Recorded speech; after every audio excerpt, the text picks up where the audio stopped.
Ladies and gentlemen, Mr. Cropper here. Friday Fantastic Philosophy Hangout of Philosophy. Let us begin. Edward and Jason join me.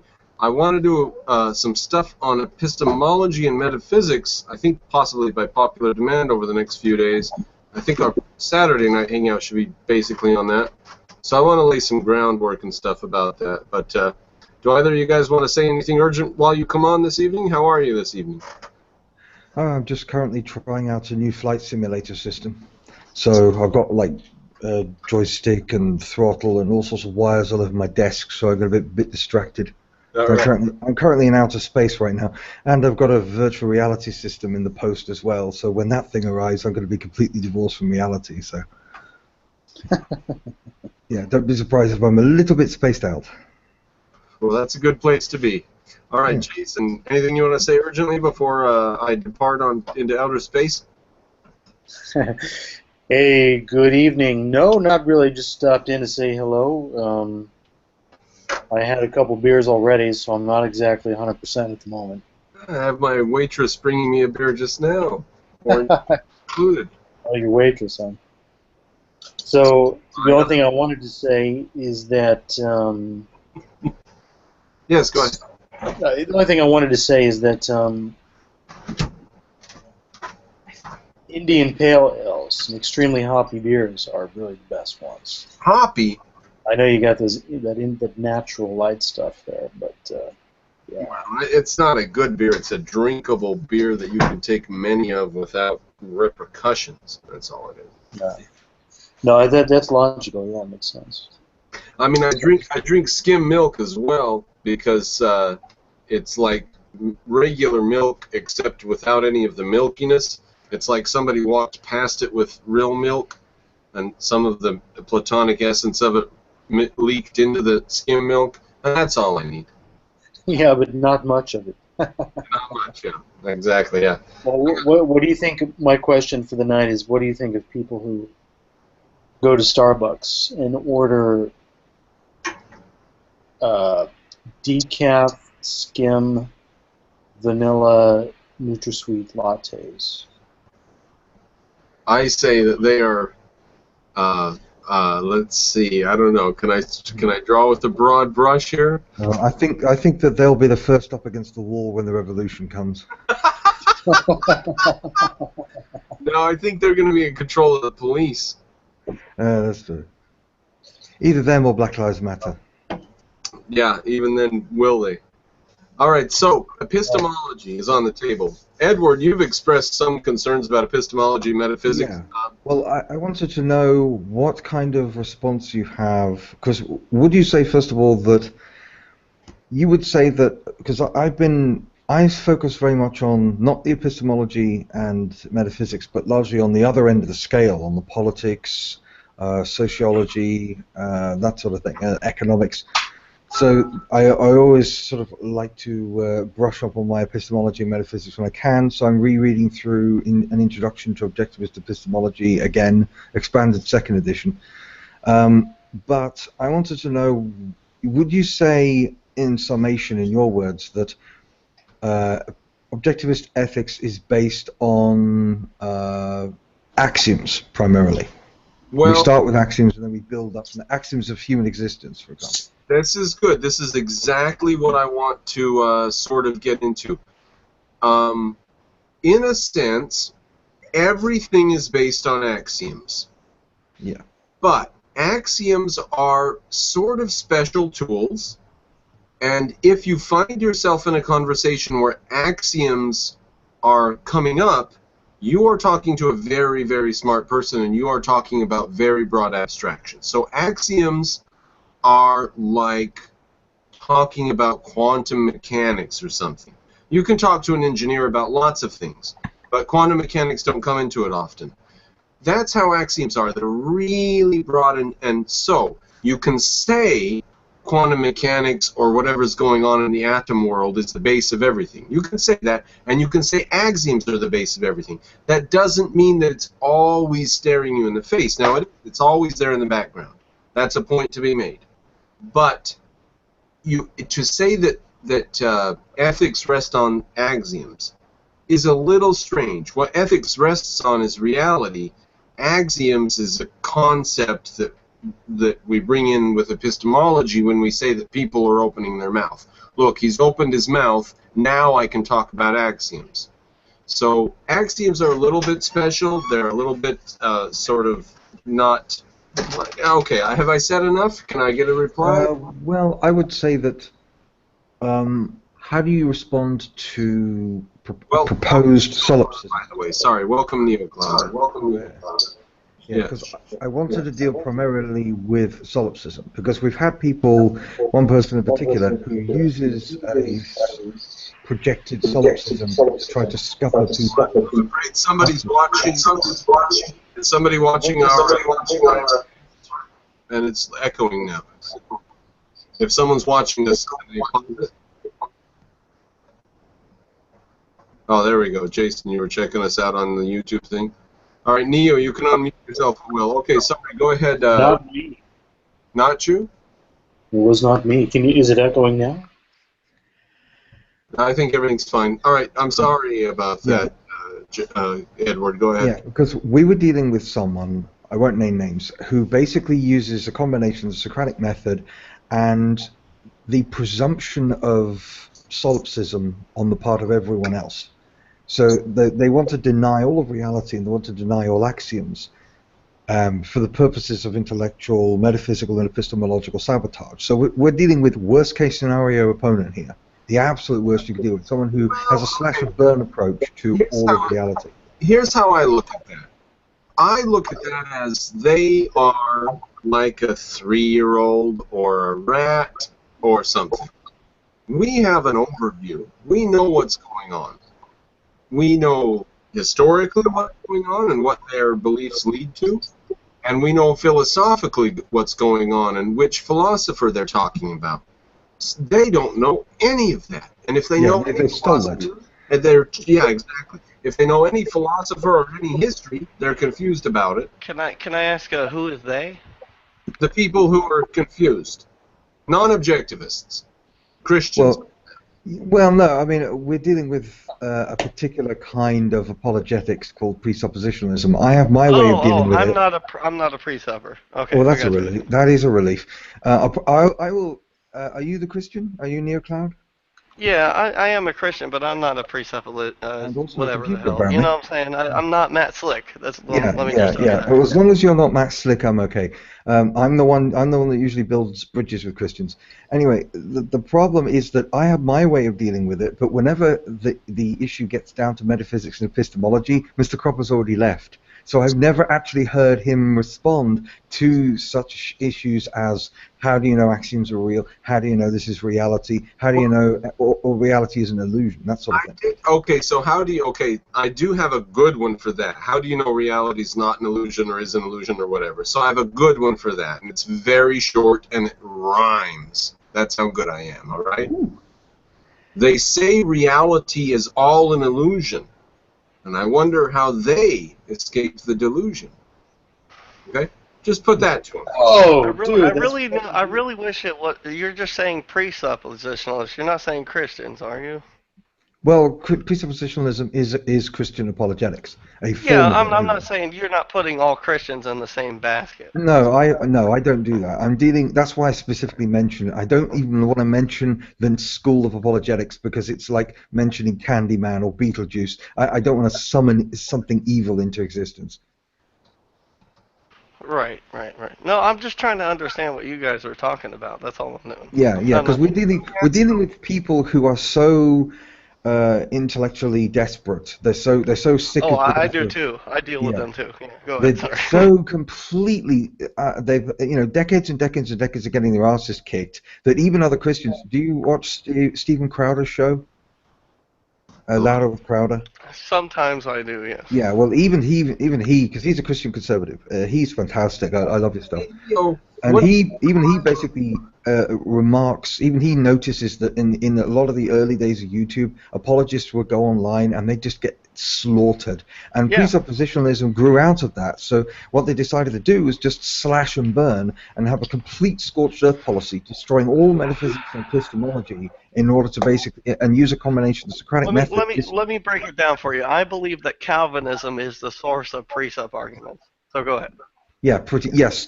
We've had two precepts. One of them was a Calvinist. The other one was a flat earther. Okay, so let's look at presuppositionalism for the sake of, because this is supposed to be an epistemology starter primer for a deeper course on epistemology, or a deeper look. Here's what I want to do, by the way. I want somebody. I don't have a copy of the Objectivist, Ayn Rand's Objectivist, Introduction to Objectivist Epistemology. I've got it open right here in front of me. Excellent. I knew somebody would, so I can't do it tonight. I don't have the time. But what I want to do is just, we don't want to plagiarize or we don't want to violate copyright. So what I want to do is read the chapter title, and that will give me enough information to talk off my top of my head about. I've got the chapters open right here. All right, no, I can't do it tonight. I want to do it tomorrow night. Tonight I'll do about an hour. So I want to set groundwork, though. So you talk about these presuppositionalists, and here's how I would address them. They are primacy of consciousness. Objectivists are primacy of existence. We can talk about what those mean and why that's important, etc. But essentially, they say the mind is the base of reality, sets the base of reality, defines reality. We say reality is here and the mind flowers from it or something. So the mind comes later. It's a deep. Yes, it's a deeper. Even I have to disagree with that. Go ahead, sorry. Yeah, that's fine. I want Neil to give us. Why do you say that, Neil? What did you find not cogent? No, I'm talking about what they're saying that you're saying. I would have to disagree with what they're saying that you're saying that they are saying. But you're saying God creates the universe, so the mind is first. No, I don't agree with that line of the argument that they use, the precept argument. You see what I'm saying, that you were talking about? You have a third option, or you think I've mischaracterized it? No, I do have a third option, but I'm not gonna. I would rather you attack their option than mine. You know what I'm saying? I'll attack yours. I've got some time here. What's your argument? Damn it! Really? I thought this wasn't about me. Listen, you don't know what stumbled upon you. I'm the most. I'm not an apologist. I'm not an evangelist. Did I say that? I said, what's your argument? Yeah, if you disagree... I don't have an argument, I have a belief. Okay, I'll attack that too. Now, Mr. Cropper, be nice to the Christian. We're going to scare him off. All right. I have a belief that I don't discuss with people that don't believe it. And that even includes other Christians, by the way. Like Calvinists. That believe in determinism. I think that's fine. Yeah. Because determinism is the killer of Christianity to me. All right, let's get back on track here. I actually agree with him. I think that if you look at Calvinism, for example, it creates a huge number of very difficult moral dilemmas because you've got contradictions of free will. You've got all sorts of issues. Well, Calvinism may or may not be the case. It's not epistemology, so we have to try to stay focused. And I'm drinking. So I'm the one who's going to keep this focused. Yeah, I'm just agreeing with him that there are awkward moral and social problems that could come from determinism, that's all. All right, now back to where I think we got derailed, if someone can rewind the video and figure out where we got derailed, I think was where Edward was saying, where do axioms come into ethics? When do we tie it together, or when do we use them, or sort of when do we get concerned? Yes. Is that sort of? Do you want to speak to that? Because and also the primacy of mind. Because at one point we did actually go into the idea of what comes first, matter and energy, and that eventually becomes the mind, or a mind that creates matter and energy. And my point was that it's easier to explain energy because it's simpler. And so he tried to get out of it and say, well, energy is actually really complicated because you've got atoms and stuff. So the point is that mind is still even more complicated than that, particularly if it's a mind that can create a universe and also not have a body somehow. Yeah, I heard that. Could I interject a question? Jason, go ahead. If you want to finish, though, I could speak after you. No, go ahead. Well, yeah. So I mean, I was curious about that. I remember that conversation too. So you were saying that if something is simpler to understand, we should sort of start with that as an explanation. But I would say that that is actually an assumption that would kind of fly in the face of objectivist epistemology, because I think the proper inductive approach would be to simply say we don't know what exists. Let's start by observation. And if it turns out that what we observe is more complicated, then that's what it is. It's more complicated. Yeah. But what we observe yeah. is that things start out simple and become more complex. We're property tools. Sure, I agree with that. Recognize emergent complexity. I don't deny that, but I think I agree with that. But I think the argument is that because that's what we observe, so rather than saying that there's something inherently, something obvious about simplicity, I wouldn't say. Yeah, no, I'm looking at it purely in terms of weight of explanation, or because it becomes razor thin. You don't want to start with something really complicated. You want to start with something simple. Somebody's echoing. Here, let me talk for 10 seconds and see if I'm echoing. Am I echoing in nobody's opinion? Nope. Okay. Ed, say 10 words. 1, 2, 3, 4, 5, 6, 7, 8, 9, 10. You're not echoing. Jason, I think you're echoing. What are you doing? Do you have some window open or something? Spoken, welcome to the thing. Spoken is a Christian. 1, 2, 3, 4, 5, 6, 7, 8, 9, 10, 11, 12. Ah, damn, he upstaged me. All right. But yeah, I'm a Christian. I kind of was seeing what's happening here. Neil was in here by himself, so he looked like he needed some help, but I guess he left before I can come in here. Well, I don't even know what you guys are talking about. But he might have been him that caused the echo. He didn't know what to say. We went way over his head, so he had to bail like that. No.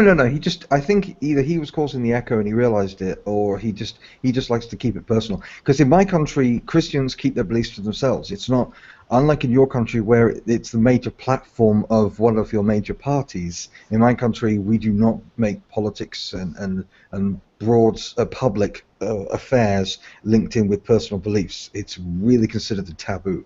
And I appreciate it when Christians are like that, because it really does make society and politics run a lot smoother that way. So Spoken asks, what's the conversation about? We're trying to keep it on epistemology. We're doing a primer. I'm doing a show tomorrow. It'll go on for 7 hours after I leave, so whatever happens after that, I don't know. But while I'm here, we're trying to get some groundwork laid for a long show on epistemology tomorrow. Epistemology in metaphysics is the mind and the nature of reality, broadly speaking. Yeah. Super Fin guy, why don't you throw in there? Well, so today you're not staying for long? Right. Okay. Yeah. I work all day today and I work all day tomorrow, and then I get 4 days off, and that's great. Yeah. He's gonna, Mr. Cropper's gonna leave, and then someone's gonna turn up that's gonna trigger me, and then I'm gonna go completely batshit insane on him. That's usually how it works. I'm gonna share some controls, by the way, now. So. Oh, no. by the way, Edward, later on, or maybe now, I don't know, we can discuss the fusion, the nuclear fusion thing. No. I think that's epistemology. Yeah, well, I'm trying to stick to... You need epistemology to get to the conclusion that that nuclear fusion exists, right? Okay, we could go through that. Yeah, but it's science, not philosophy. And at the moment, I'm very much focused on epistemology and metaphysics, so I'm very grateful for this topic.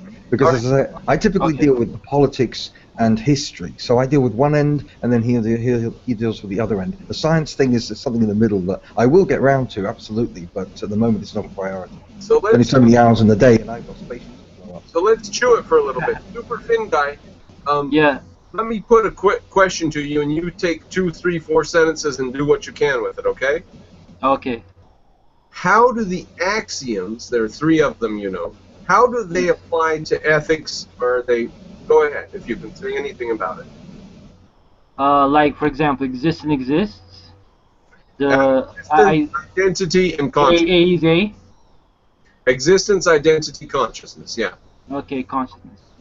Well, because we have consciousness, we are conscious beings, we exist, we have an identity as conscious beings, I think that that is the way that ethics applies to human beings, because we are who we are. So Okay. that's why, like, we cannot, our freedom and our free will cannot be violated. Okay, now It shouldn't be. I want to point out something about how Super Fin Guy went about it, and the fact that he backed himself into a corner about a question of free will pretty quick, and questions of free will are pretty large. So what I want to point out is when you're arguing ethics, the axioms are really, really actually pretty far off in the corner, and you're not going to need to resort to them, and if you do resort to them, it's going to bring confusion. Yes, Now, yes. let me talk about, basically Super Fin Guy, and I set him up for this, he's not at fault for this.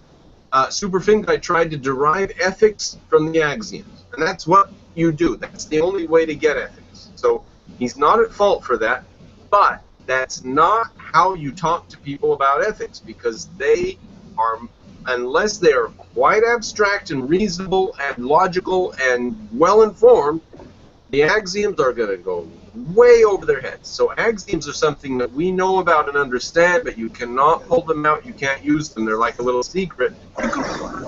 You can shoot people down with them and have fun with them. But if you're trying to convince somebody, you've got to come from a closer level. And let me say now 3 sentences on why. Concepts come from concretes. Sentence 1.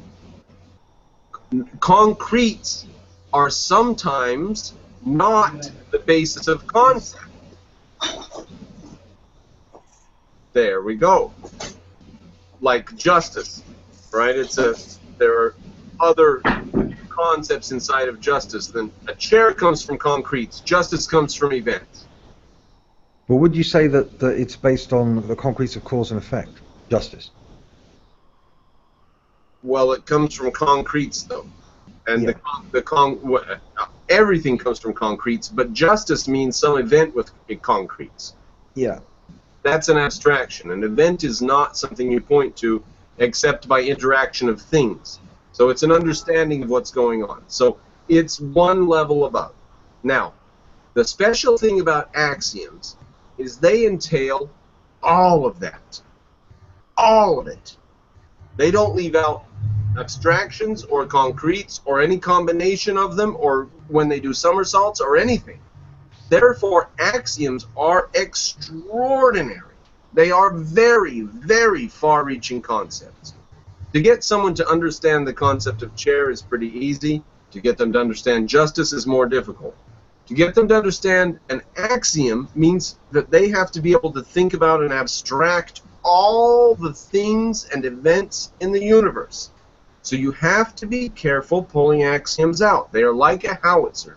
They're not necessary, they're useful, they're quite useful, but you can't always pull them out. When you're talking about ethics with somebody, do not resort to a derivation from the axioms. You'll turn into rationalism. You'll do what Super Fin Guy did. You'll back yourself into a corner. All of a sudden, he was defending free will. Nobody said a word to him, and he was all of a sudden defending free will. So be careful about using enormous, huge concepts when you're talking about Joe and Sally and utilitarianism. So axioms are powerful, they're useful, they're big though. They're big and they only come into play when they come into play and not at other times. All right, maybe I've spoken a bit. If anyone wants to answer, ask. Neo, They are Jason. They are very general concepts, you know. The most general. The most general concept. What we think of as generalization, taken to like a Platonic extreme, is the axiom. Not really a Platonic extreme. Jason. I just want, well, I mean, so my understanding of axioms is, I mean, axioms are concepts. So they are epistemological. And they are the foundations of all knowledge.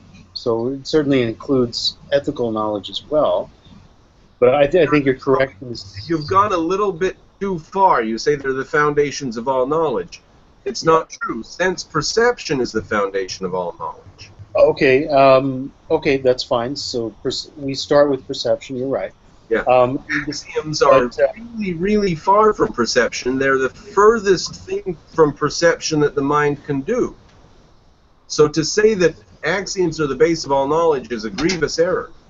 You're right. What I meant to say was actually axioms are presupposed by all conceptual knowledge. Presupposed by all knowledge. Yes. All Conceptual knowledge, not knowledge. just conceptual knowledge. They're Well, presupposed. perceptual too, actually. They're presupposed by existence. That's right.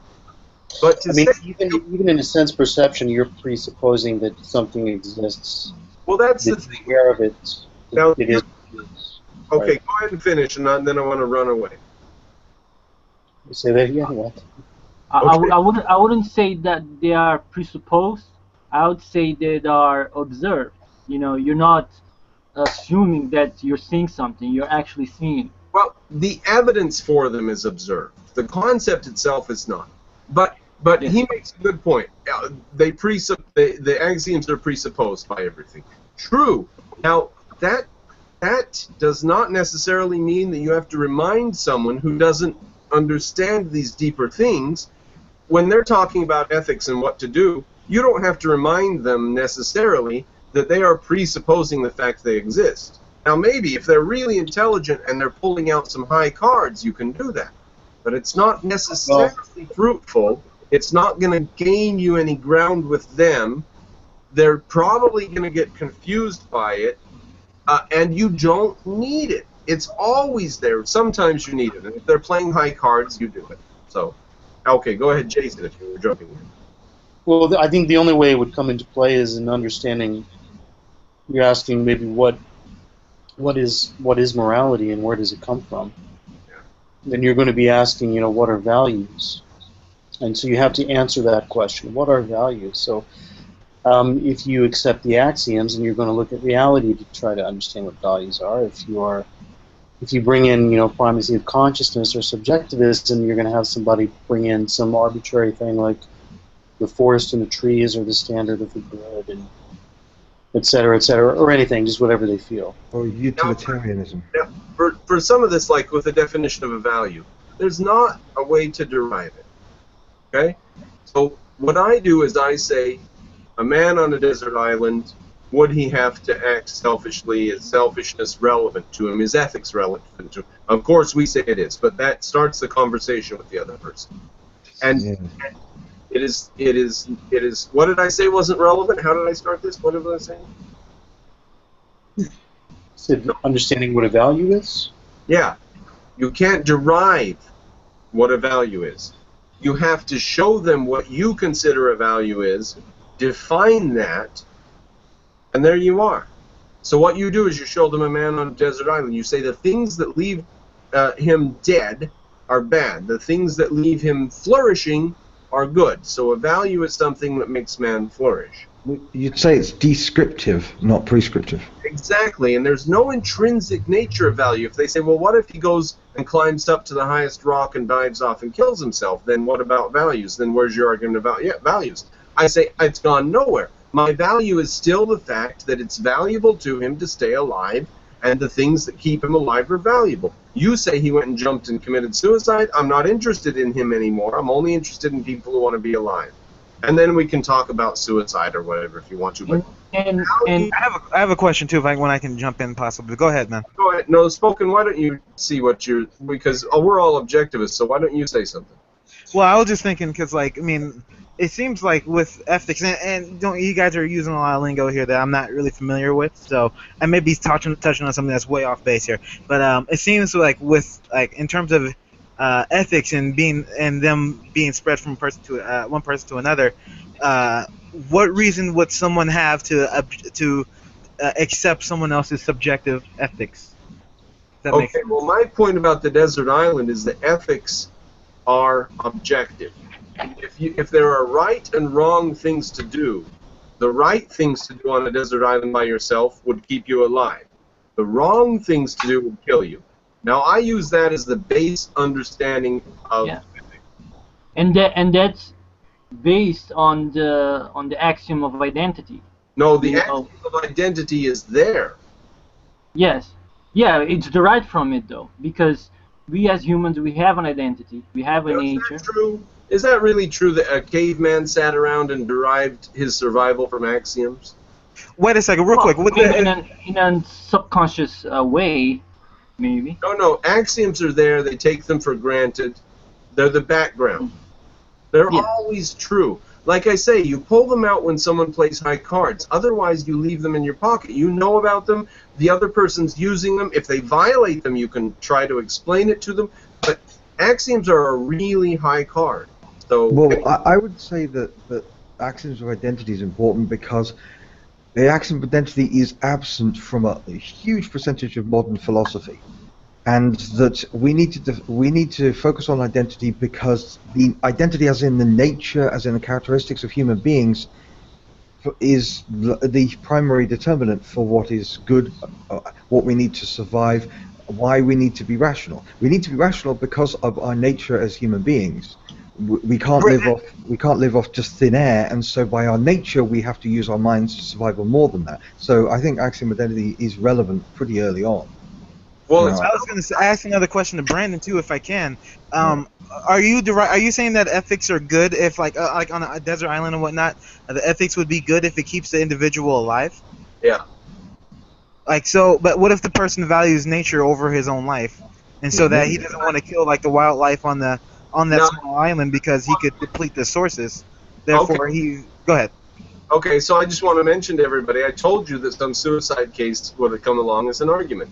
So what you can do then is you can say, I value life. If you value something else, suicide is your prerogative. But if you want to stay alive and flourish as a human being, that's the subject of ethics. You're talking about suicide. I don't care about that. I'm talking about flourishing as a human being. But suicide is outside of ethics because it's outside of life. Yeah. You know, it's not an ethical choice. It's not an ethical choice. It's a metaphysical choice. Yeah, because if we're dealing with people who think that the entire human race should go extinct so that there are more trees in the world, and there are people like that, they're called environmentalists, then we don't have to acknowledge that they have any ethical system at all. I mean, they basically have decided that death is the only value, extinction is the only value, the end of the mind is the only value. That's not really an ethical system. That's just evil and madness. It's evil from our point of view, anyway. So, yeah, I'm not going to argue ethics with evil people or environmentalists. It's either the opposite of ethics or the absence of ethics. Just choose your style. Spoken. Do you want to reply to that? Well, what about something with like a hunger strike, like with Gandhi? You know, he was starving himself so that he could bring attention to or awareness to something that was hurting a larger group of people. Well, he valued his cause more than his life. That's easy to do. Thomas Jefferson did that. Right. So, like, if that's the case, then, well, then, like, what does that say about objective moral or objective ethics? It means that your life is sometimes less valuable to you than the things that you value. But life is the stuff. All right, so that wouldn't mean that it's not objective. In that case, it wouldn't be objectively right for him to value his own life and keep himself alive. Just defining objective value as that which always keeps you alive no matter what and in no matter what condition, and that's a ridiculous definition. Well, that's why I was saying. So that's not what you don't hold the view that if someone it would be objectively ethical, like it would be good in terms of ethics if it's just preserving your own life. It has to be beyond that. I did actually mention the word flourish, and that's a highly technical term which probably goes to Aristotle. For example, it means to live within your nature, and so a rational person would have happiness that's in accordance with his nature and so on. So it's more than just staying alive. If I went with your belief, then if someone locked me in a cage and fed me bread every day and kept me alive, that would be valuable to me because I was not in danger of being hit by cars and etc. And that's not what I'm saying. I'm saying flourishing as a human being, and human beings are rational in nature. So you flourish as a rational entity. That's what I'm saying. And that's where we get back to axiom of identity, because the survival part is determined by our identity biologically, and the flourishing part is determined by our identity mentally. Well, now, see, you've just pulled out an ace that probably goes over Spoken's head. The points I made were probably sufficient to draw him out and see what else he believes. It didn't go over my head, but go ahead. And now you've gone past ethics And if ethics is the subject, and if that's what they're able to understand, and you have to admit, Edward, that there are people who can't understand, or they just haven't studied, or they're not familiar with the lingo, or whatever. So ethics is a fine level to be on. You can understand what's going on higher. You can even try to explain it to them, but you don't always have to derive ethics from axioms. They're only there in the background. So yeah, this, like I love this. Sometimes we can derive ethics from values, just values without going to the axioms. But I was addressing specifically the issue of flourishing. Why flourishing is the next step from life itself. So it's life and flourishing, life and flourishing. That's the set we're always working with in objectivism. Life, flourishing. That's eudynamic ethics. That does go back to Aristotle. That's the difference between Aristotle and, say, Jeremy Bentham, for example. With his example, like Gandhi, supposedly sacrificing his life for India, but he was bluffing. He did that as a way, to fight, the British imperialists. Like, for example, because he also went on hunger strike to prevent violence breaking out between his own people. Yeah. So, like, for example, in the case of a soldier, say that you're fighting for freedom, you go ahead and fight for freedom, but that doesn't mean that you'll kill yourself. At least you'll have a chance for a better life. There are people who go on suicide missions. There are people who definitely value something else. What I would want to deal with is the difference between a person who dies for freedom and is rational, and a person who is a suicide bomber for a kooky religion, for example. They're both dying. They're both dying for a higher value, what they think is a higher value. The difference is that one is rational and the other is not. Yes. That's where it gets complicated. Yeah, why does the flourishing have to pertain to the subject itself? It seems like in terms of life flourishing, it can, like, a person can value life flourishing outside of himself. Okay, that's why we brought up values. That's one of the reasons that we start. That's one of the reasons I started the Man on the Desert Island. And if you think that the mosquitoes and birds and fishes are more valuable than you are outside of ethics, and you are a suicide case. And if I can convince you that your life is valuable, that's fine, but apparently you've given up on the idea that your life is valuable. So what I would say is birds, mosquitoes, and fishes are not that great. They're actually dickheads and jerks. They spread diseases, they poop and pee in streams. You think you're going to go walk through this nice stream, fishes have been pooping in it. Well, humans do all of that too. Humans spread diseases. We poop in rivers. We do absolutely everything that those mosquitoes and whatnot are doing. Yeah, but we're just aware of it. We also contribute to the universe in ways that are absolutely unique. We also add complexity and subtlety and nuance and wonder and beauty to the world. We built ancient Athens. So there was a Russian scientist that came up with the concept of the noosphere. Like, you have atmosphere, you have the all the kinds of spheres, and you have the noosphere that comprises of the mind, of how the mind that we have, that came from nature, by the way, is the next step in transforming the earth, in making the earth a better place for living beings. Because we can reduce the effects of our, like, excrement, for example. Because you talk about, where we poop like fish. We can invent sewage systems. We can invent all these ways. We can recycle our own waste in space. So, we are not bound by the same kind of biological limitations and negatives that other species are. We can transcend our physical limitations. We again, right now there are 5, 6, 7 people living in space as we speak. That is transcendent. Yeah, that's nature going to a whole new level. Yeah. Like, for example, I think everyone can deny that we as humans, we make the earth a more habitable place, a place more better for species to prosper. Yeah, because otherwise, without us, it's just survival of the fittest until the next asteroid comes along and wipes out all life on Earth. We are the only chance that life has to pollinate other planets. The absolute only chance. So if you do value nature, you should value humanity, because we're the only chance nature has. Exactly. We are the ones that can perpetuate the planet and lots of species, because nature kills like 99.9% of all the species that ever existed. Yeah. Wait, are you guys atheists or are you guys Christian?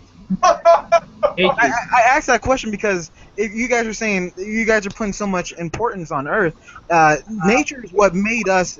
According to your atheist belief, nature is what made us. What makes you think it can't do the same thing twice somewhere else? Well, because you've only got a limited amount of time to do that, and we don't know when the next asteroid's going to hit. It's as simple as that. We are the first chance for life to be able to go beyond the planet, and to say, well, you know, we should just kill ourselves and wait another few billion years and something else will come along. Well, the next species will come along and make all the same mistakes we will. Wait, aren't you making a mistake of thinking that you know everything that's happening in the universe? Because we haven't observed asteroids exist for a fact. I'm not suggesting there's an alien civilization way outside of our. And I'm a Christian saying this. There could be something that's beyond our telescopes near, and there could be. Can I ask what your question was? Go ahead. I didn't get the meaning of your question. Can I ask you to repeat the question? Because I think you had two possible meanings or something. Can you repeat the question? Well, because they were saying that nature, or nature, or at least we should put a higher value on human life because of our uniqueness and our ability to, say, possibly propagate life outside of Earth, outside of our planet, transcending our planet, whatnot. So the question stemmed from that, saying, like, why do we put so much value on ourselves if nature is what made us? What's to say that nature can't simply make something like us somewhere else? I assume that nature has made things very, very similar to us many, many other places. That does not decrease the value of my life. Yeah. Because you're still you. You're still unique. Oh no, I agree. It doesn't decrease or increase. I would say, why is there increase or decrease? I don't see how. Irrelevant. It depends on irrelevant. So why did you bring it up then? If you say that it's irrelevant, why would you bring that question up? It's because Jason and Edward, they were putting a lot of value on us human life. Yeah, on us. Yeah. Well, I mean, it makes sense. It makes sense for humans to value human life, but if I was a sociopath, and I cared nothing about human life. Jason's, by the way, Jason's one with the echo. But if I was a sociopath and I didn't care about any life other than my own, or I didn't even care about my own life, what reason would I have to add value to human life? Yeah, well, this is the problem. This is the hypothetical sociopath. The sociopath is not ethical or even neurologically capable of being ethical. They are irrelevant. They're like a suicide. Did we name? Yeah, they are self-destructive. Did we say the sociopath was the basis of our operation of ethics here? Why are you bringing that up? Of course they're insane people. Of course there are. So, I mean, why is one standard better than the other? That's what I'm trying to say. My life is valuable because I'm alive. Why is that strange to you? No, your life is valuable to you because you are alive. Yeah, that's all. It doesn't have to be valuable to me. That means that your value is subjective. That means your value to the ultimate universe might not mean anything. The things that keep me alive and make me flourish are valuable to me. Will you let me go that far? Yeah, you can add value to whatever you want to. That doesn't mean that someone else outside of you has to add value to it. Can you answer the question? Things that are valuable and keep me flourishing could be values to me. Is that a stretch of your imagination? No, that's totally fine. They could be a value to you. That's no problem. If I value systems like freedom and individual rights, I might do so much as to actually try to preserve them, even at my own danger. Would that blow your mind? No, that's totally fine too. Okay, there we go. I don't know what you're confused about. Why do you bring up psychopaths and all this shit? No, I'm saying, like, why should I, like, you value those things, right? Why should I also value those things if they keep you alive? Like me, why should I go jump off? Well, they keep you alive as well. Yeah. No. Like I said, let's say me and you, we live on two separate islands, okay? I have my own separate resources. You have your own separate resources. Why should I care about you and your resources when I have me and my own resources? You might have to kill me. Well, Like I said, well, we're two separate you islands. don't. We're isolated. I have my own resources. You have your own resources. I Well, have you no don't. reason to add any kind of value to you or your resources unless I Well, choose to. let me take this one Well, because the same process that enables you to survive on your island is the same process that allows Mr. Cropper to survive on his. You need reason and you need freedom to be able to use those resources, and that's why you should value reason and freedom as well as him, because you'd be screwed without them just as much as him for exactly the same reasons, because your biological nature is the same as his. But now this person who you speak of on this other island, he's never going to see me, I'm never going to see him. Yep. Let's just say, yeah, they're completely isolated. Okay, then he's totally not in my universe. He's like in another dimension. He's like a gremlin on the far side of the moon. I'll never see him. Why does it matter to me? He doesn't. I'll never know anything about it. Yeah, Now, and he doesn't matter about. He doesn't. You also don't matter to him. Right. So, okay, now why is that profound? What does that prove for you? No, I think what I'm trying to demonstrate here is that people can have subjective values. That doesn't, just because people have subjective values, that means nothing to actually having objective values. If there are, I already answered that. I already said it's not subjective. If there are objective values out there, then I would like to know what those are. Okay. That would be binding to all humans or all beings, rather than just. Okay, I already gave an example. Let me make a point to my broader audience of objectivists, and then I'll address what you say. Here is an example of intrinsicism where he wants to find value in some sort of metaphysical sense, independent of entities. All right, so spoken, here's the problem. Nothing is valuable to me except the things that are valuable to me. And the things that are valuable to me might be strange. They might be things like radiation, because I might go to the doctor and they've got this thing called chemotherapy. I might have very, very bizarre values. The things that are valuable to me are things that are valuable to me. There is not some sort of esoteric platonic value floating out in the universe that we all partake in or something. So get this idea out of your head that there's something that's valuable somewhere, and there's nothing that's valuable anywhere. Nothing's valuable at all. Right, so there's no objective value, no objective ethics. Unless there is an entity that's trying to keep itself alive. Then those things around it which keep it alive are objectively valuable to it in its context. You're never going to find a magical universe-wide Duracell battery of value that goes everywhere and does all values whenever you need it to. There are only values for things that are alive and trying to stay alive. And they are valuable only for those things.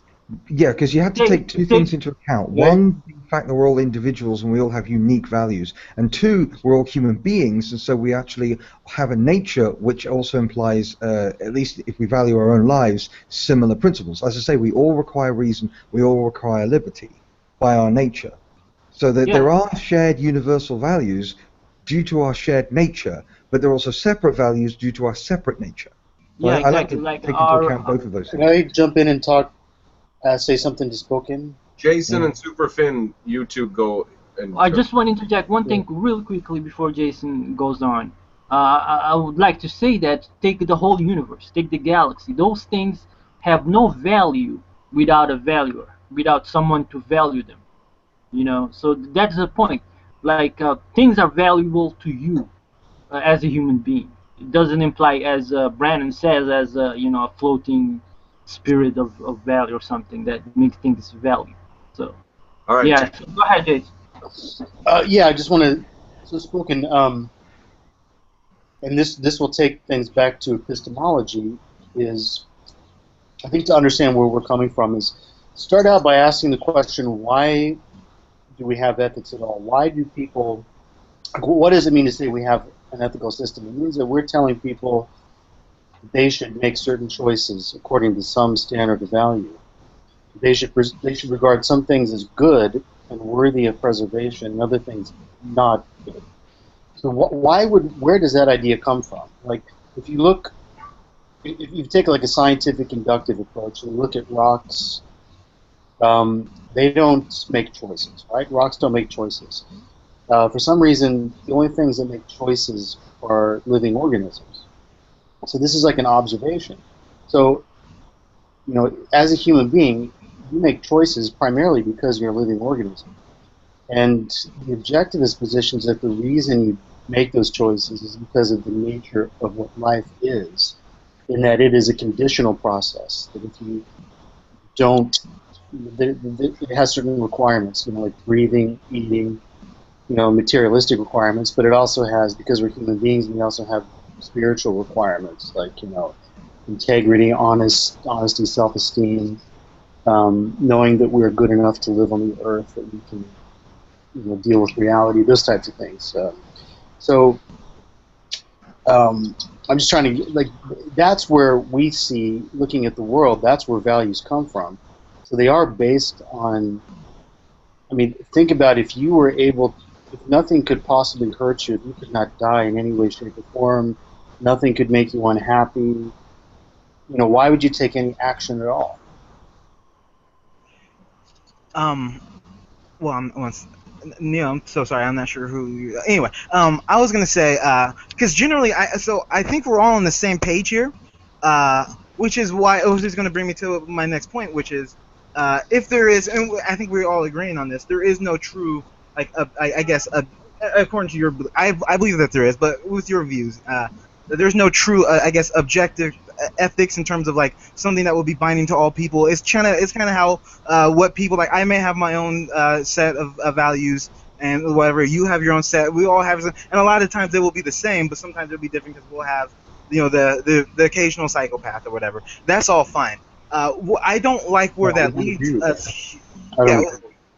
So I think the what I don't like about it, what's up, Matt, is that where does that leave us humans? Because the reason why I like to use the example of say a sociopath, because I actually feel like I know a person who is a sociopath, but he's a chill guy, but he doesn't really have feelings, and the whole thing is, to him, what is there to say that suggests that we aren't just animate meat sacks with advanced brains that nature has made for us, that's just flowing with electricity, that's just, and it's just keeping us alive? So what? Why should someone add value? Because it's how we feel. Our brains tell us that don't you value believe that anyway?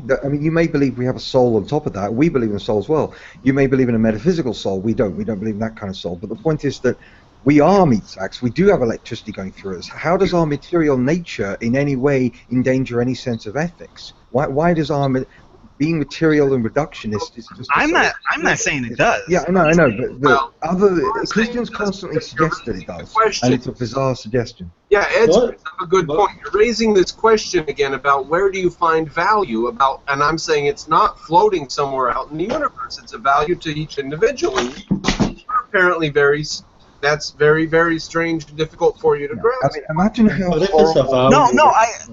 Go ahead, Matt. Well, imagine how horrible a society would be if everyone had exactly the same purpose and values. We'd all be clones. We'd all be drones. All right, Matt. You guys need to understand one thing. Because I ask questions to gauge where you guys are, not because I'm actually suggesting something. So you guys keep thinking that I'm trying to pose something. I'm more just trying to gauge where you guys are. But go ahead, Matt, or whoever. Matt. Well, it's spoken. Why do you think rocks don't have values? And then, sorry, Matt. Sorry. Okay.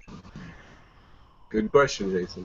Yeah, but if values aren't out there, so if there's no objective values with respect to morality, if it's just the individual who is responsible for making a value judgment for themselves, what's right and what's wrong, then the sociopath is not wrong, the psychopath's not wrong. Okay, I don't necessarily have to say he's wrong. All I have to do is have a law and have police and guns and lock him up in a jail. Okay, but the problem with that is that what's okay in the society. So you guys want some really strong magical thing called wrongness. My definition of wrong is very simple. It's invading somebody else. Yeah, okay, but that's just your opinion. Well, no, I have guns. I have a very large army. It's more than an opinion at that point. Yes, but so does the Iranian government. So does the Iraqi government. No, not as. Yeah, but that doesn't mean they have rights. Well, wait a minute. So if you say, if your value is just if there's no definite value system, if it's down to the individual, There is a definite value. then you enforce, then how you enforce your value is through. It is. The question is like saying if there's no such thing as gravity because it only applies to individual pieces of rock. Yeah, exactly. There's no gravity because it doesn't pull down whole things. It only pulls down individual. There's no such thing as gravity apart from individual massive bodies. Therefore, gravity. I don't think that's a valid analogy. You're talking like if you understand what we're saying. Gravity is something that objectively exists. It exists whether we exist or we don't exist. And it has its action on individual things. It doesn't have to. The same way. Ethics is the same way. It doesn't matter whether you take a court of ethics. Ethics means you surviving. You don't have to pay attention to it. A lot of people don't, and they die. So ethics means you surviving. So just because someone is irrational doesn't mean that reason doesn't exist. Iran, yes, Iran is a government and a law, but Iran is built on irrational beliefs that are counter to reason, counter to human existence. According to reality, if you believe that in things that aren't true, then you're going to die. Other people are going to die. People are going to suffer needlessly. Okay. Wait a minute. I want to say something real quick, if you don't mind, because Brandon just said that ethical. He said it twice. Ethics are what keep you alive. So if I was locked in a room with 20 toddlers and the only way for me to live was to kill all of those toddlers in order to be able to escape and get to food, it would be ethical for me to kill all those toddlers in that room in order to get out those doors and eat food. Is that what you're saying? No, it depends on your values. Do you? So now it depends. It depends now. Listen, just let me finish. It depends on your values. Do you value your life more than all those toddlers? For example, I'm going off what you said for ethics. You said ethics is what keeps you alive. Are they all destined to be Muslims? If so, fucking kill. No, they're not. Oh, all right. Are they destined to be objectivist? They're just regular old Americans. No, they're just lumps of meat. They're just lumps of meat at an early stage of their development. Well, they're not because they have a mind. So now ethics are more than just surviving, right? I said surviving is one of the values. Yeah, but my life will flourish if I kill all of those toddlers. My life is going to flourish greatly. Flourishing as a human being. Do you remember when I said that, or is that too long ago? No, flourishing as a human being. So if I can kill all those kids, get out those doors and start eating, I'm going to start flourishing. Very interesting that you always go to some sort of lifeboat scenario where you're killing people. Why don't you look at ethics where ethics actually occurs, which is going to the grocery store and paying your bills? Why is that not interesting to you? Why do you have to kill people? Because real life is hardcore. Real life is hardcore. Real hardcore situations happen. Real situation, like you didn't give us real life. You gave us a ridiculous hypothetical. How about would you bomb a city with 100,000 innocent women and children? Would that be better? Because then I'm killing more than your 12 kids in your little room. I'm killing tens of thousands of them. And yes, if that's what keeps you alive, according to yourself, that would be ethical. Yes, I would kill many, many, many millions of Muslims. That's not the objectivist position, though. The objectivist position is not do whatever we need to do to survive. That's not the position. Yeah, exactly. I mean, we as human beings, we have values. We have self-esteem. We see ourselves in our other people. Like who's that you're talking about? If you diminish the value of people around you, you diminish your own value. Yeah, according to who? You are the same. According to reason and reality. Because human being living or dying isn't a matter of opinion. Other people have different. Other people reason differently, and they have different. No. Here we go. Listen. You can't at the one hand, and you cannot say in the one hand that values are not something that's out there. They're relative to the individual. And then deny the individual the right to say that, hey, it's okay for me to kill people. Because the reasoning is not subjective. You said your own reason to the individual's nature. Say again? They're not relative to the individual's feelings. They're relative to the individual's nature. Yeah. So if the individual's nature is something like being a sociopath or a psychopath. No, the human race cannot survive with a bunch of sociopaths. You survive. Listen, if you read Sam Harris's book Moral Landscape, he tells you that in America there are thousands and thousands of people who are psychopaths. Thousands of them in America. But they're bad. A psychopath on a desert island can't survive because they're parasitic.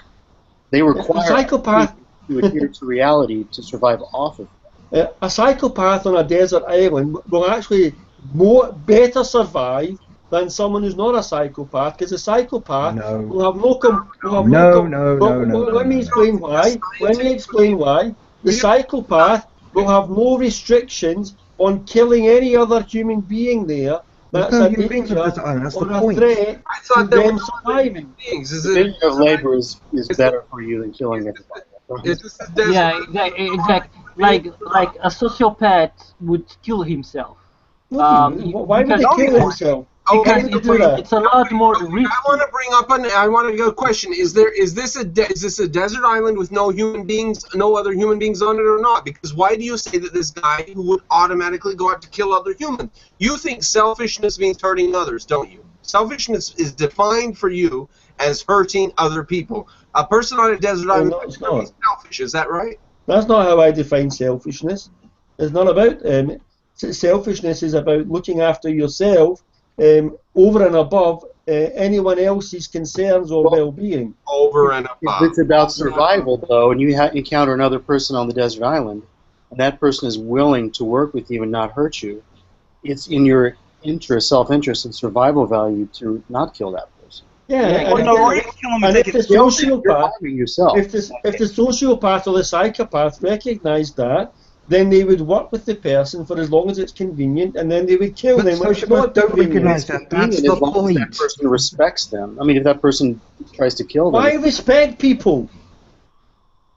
Why are you arguing about sociopaths? Who cares about sociopaths? Why should I respect another human being? All right. Listen, rational. Let me give you one question, rational Matt. So you save up lots of things in your life. You save up little shoestring bits because they might be useful. You save up money. You save up bananas for the end of the week. You save things. It's true. You never, never, never save happiness. It's the only thing you use for itself. All the other things you save up, and all the things that you want, like you want prestige or you want esteem among your neighbors, those are all to make you happy. Happiness is the only thing you want for itself. Now, ethics should aim at the most happiness, if that's the thing that everybody wants for itself. Shouldn't it? No, definitely not. That's a confusion of that's a confusion of subjects. That's to confuse what we want with what exists. It doesn't. Yeah, of course, we want happiness. Just because we want, I want self-respect. I want prestige. I want lots of things. It doesn't matter what I want. What I want doesn't equate to whether or not it's morally right to murder someone. I didn't ask that. Jesus Christ. No, I'm making a distinction. I'm making a distinction between what we want and something that's moral. It's not about what you want. You can be wanting things that will make you unhappy. It doesn't matter what you want or think. It's that's what I said. The reality. That's what I said. It's not about what we want. It doesn't matter if we want happiness. That does not equate to ethics. Well, ethics equates to what actually makes you happy. What else should we want? Ethics doesn't point to what makes you happy. Ethics points to what's right and what's wrong, regardless of whether it makes you happy. How do you know? For instance, let me put it. I agree exactly. I agree 100% with what Rational just said. And for instance, what makes someone? Let's say there was a person who wanted to have sex with children. And that's what he wants because that would make him happy. But ethically, he does not because he knows that it would invade the children, it would hurt kids and everything like that. So that's why he doesn't do it. So his ethics goes against what makes him happy. See what we're saying? Well, okay, sometimes you might see a lot of money in the bank, and it's just sitting there, and you could grab it and run, and that would make you happy, right? So sometimes you have to make some sort of calculation. Now, why is that bizarre? You have to realize that if you do X, Y, or Z, there are going to be repercussions. Why is that such a difficult thing to understand? Of course. It's also why you have to. Wait, be you're rational repeating and back ethical. what we just said and then saying why is that hard to understand? I don't understand you there. Be a whim worshiper. If you're a whim worshiper, if you just say, this exact instant I have a fantasy, I'm going to indulge it. If you do that, you're going to kill yourself eventually. You're probably going to end up using drugs. You have to know what makes you happy in the long term. No, you don't. A pedophile. Yes, you do. Otherwise, absolutely not. Happiness has nothing to do with morality. To have sex with children, but if he does that, he knows he will face very probably very bad consequences. Not an so it's about absolutely not. Absolutely not. There are many. I'll give you an example. Okay, let me give you an example. Okay, Britain, right? Sheffield. No, a guy in the UK, very famous guy in the UK. He was called Jimmy Savile, and Jimmy Savile lived his whole life, a full, complete life, lived it in the limelight, had millions and millions of money, was worshipped by many thousands of people, thought to be a great guy, naturally dies. Then it's discovered after his death that he had sexually abused hundreds of people. Where is the repercussions for him? He lived the repercussions every single day of his life because what repercussions? Yeah, he was happy. The repercussions are him being happy.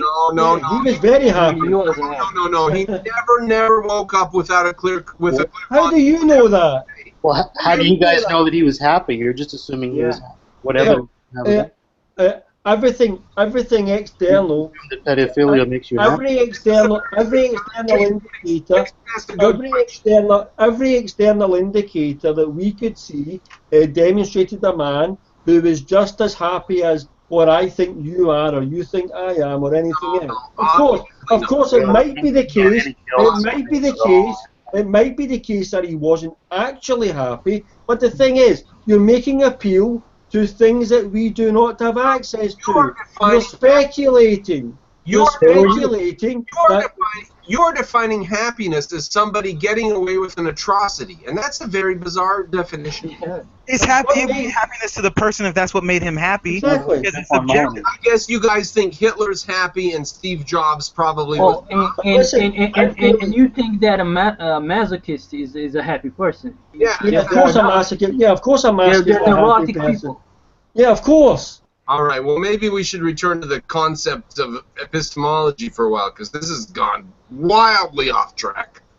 Why do you think one of the aspects of happiness in objectivism is about being worthy of being alive, being worthy of yourself. That's a very distinctive point in objectivist ethics. Which we can use the word flourishing.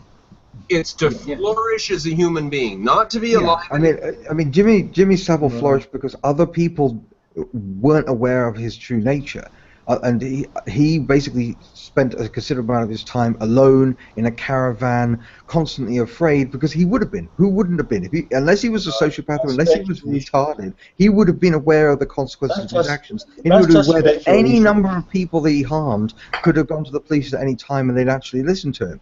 When all of society is so warped and twisted and values celebrity over reality and celebrity over morality, that they allow him to get away with it, that is a grotesque injustice on the part of society as a whole.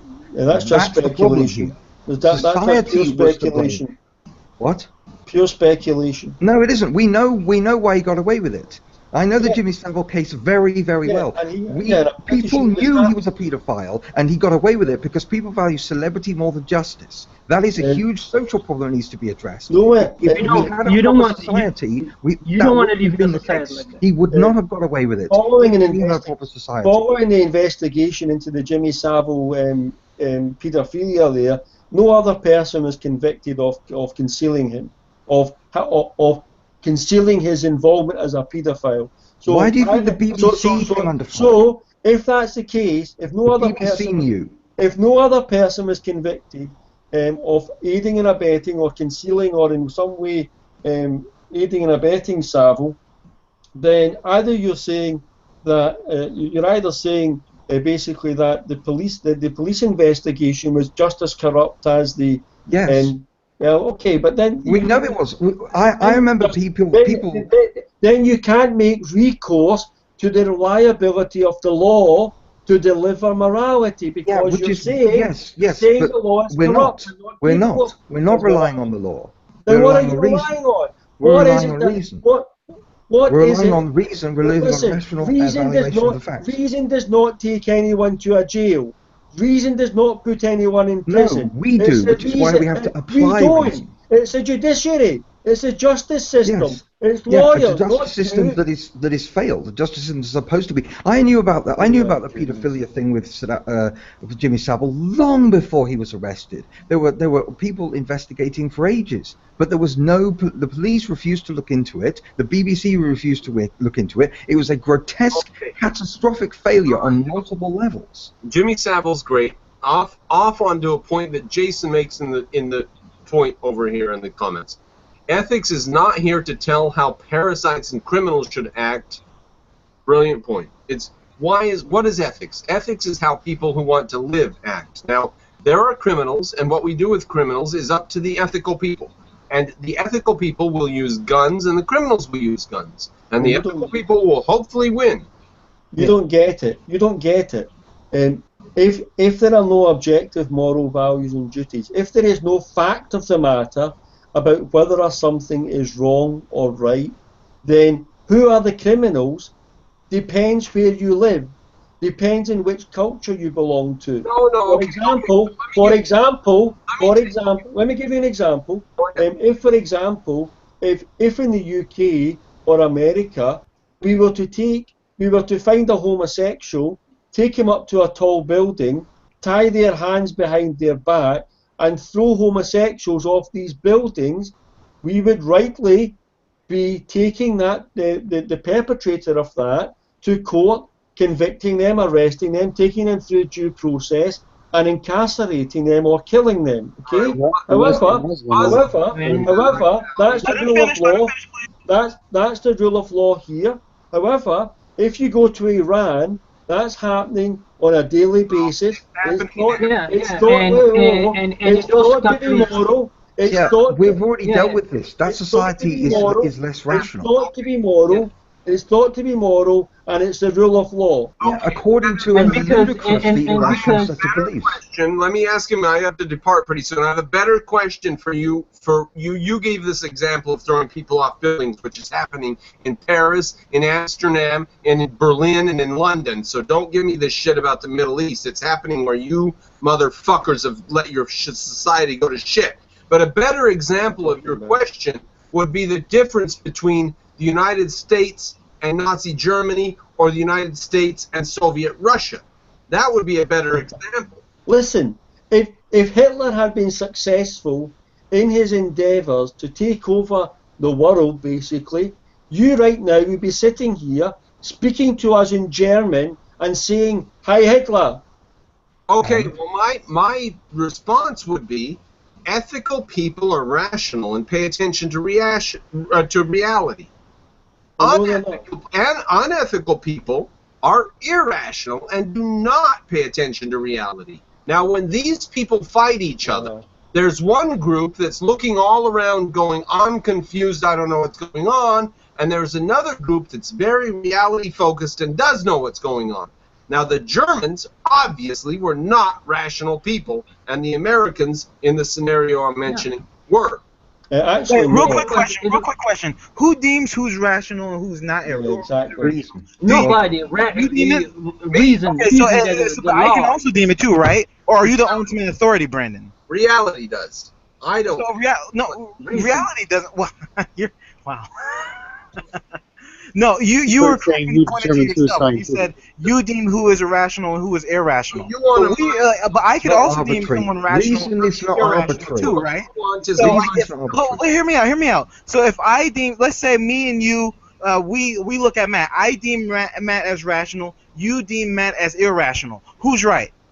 Reality will show you. So what you want is a mind somewhere to say things are what they are. I'm No, saying. I want the truth. I want to know who is right. What I say, each individual has to look at reality and judge for themselves. That's what I'm saying. Right, and that's what Hitler done. Hitler looked at reality. And we killed him. Wait a minute. Hitler looked at reality. There's some suggestion that him and his cohorts got their eugenics and their ideas All right. from Darwin's from Charles don't give me Darwin's Christian propaganda. species. You're saying that people can get confused and do evil things. I'm telling you to have guns, have an army. Yeah, that's what Hitler did. He had guns, he had an army, and he tried to. The irrational army, and they were together for irrational reasons. Again, you need to show that you have the rationality on your side. And Well, that's easy. We can, No. We can show the Nazis were irrational. We can go into their racial beliefs, which weren't scientific. We can go on their perceptions of history, which weren't scientific. We can go on about their perceptions of evolution, which weren't scientific. They didn't use Darwin. They used Lamarck combined with Spartan eugenic beliefs. Eugenic beliefs go way back to ancient Greece. That they were part of Plato. They were part of the Spartan beliefs. They were absolutely ridiculous and irrational. Darwin had nothing to do with it. He wasn't a eugenicist. But the point is that the Nazis had huge numbers. These people believed in Atlantis being the source of Aryans. They believed in all sorts of ridiculous, irrational beliefs that we know are factually, scientifically wrong. Same with the communists. The communists believed in all sorts of irrational things. Yeah, real quick, I just want to say, so Brandon, I view myself as ethical, and I view you as unethical or not ethical at all. So it was me with my rules of ethics. The ethical thing for me to do would be to kill you. Yeah. Okay. Well, my ethics would be to stop you. Yeah. Well, okay. So we're at a standstill here. Whoever kills who is the winner, then, right? I'm rational, and you're a dick. Yeah, my ethics is to but I'm rational to myself, though. I'm rational, and you're irrational. But you're not rational to reality. I'm rational. Okay. And it's rational to What kill. do you mean by rational? That attitude will probably get you You killed. have to ask what you mean by rational. ethical to kill. There we go. Rational means based on reason. So you think it would be ethical to kill me, and I'm going to try to preserve my life. Now, you are probably a fucking insane idiot if you want to kill a rational genius. So Yeah. I probably have the upper hand, and that usually turns out to be the case in history. Look at Athens versus Persia. Persia was enormous, and Greece was a splintered bunch of idiots fighting each other, and they had freedom, and Persians didn't. And who won the battle? Persia fell forever and disappeared from the earth, and Athens is still ruled. We are right now practicing the Socratic method. So who ruled that roost? So what I'm saying is, don't worry about idiots and insane people. Scientists and geniuses will always win against idiots and insane people. Listen, whoa. Listen. Is that the scientists? Is that the scientists that were working in the Nazi concentration camps, torturing people? What scientists? These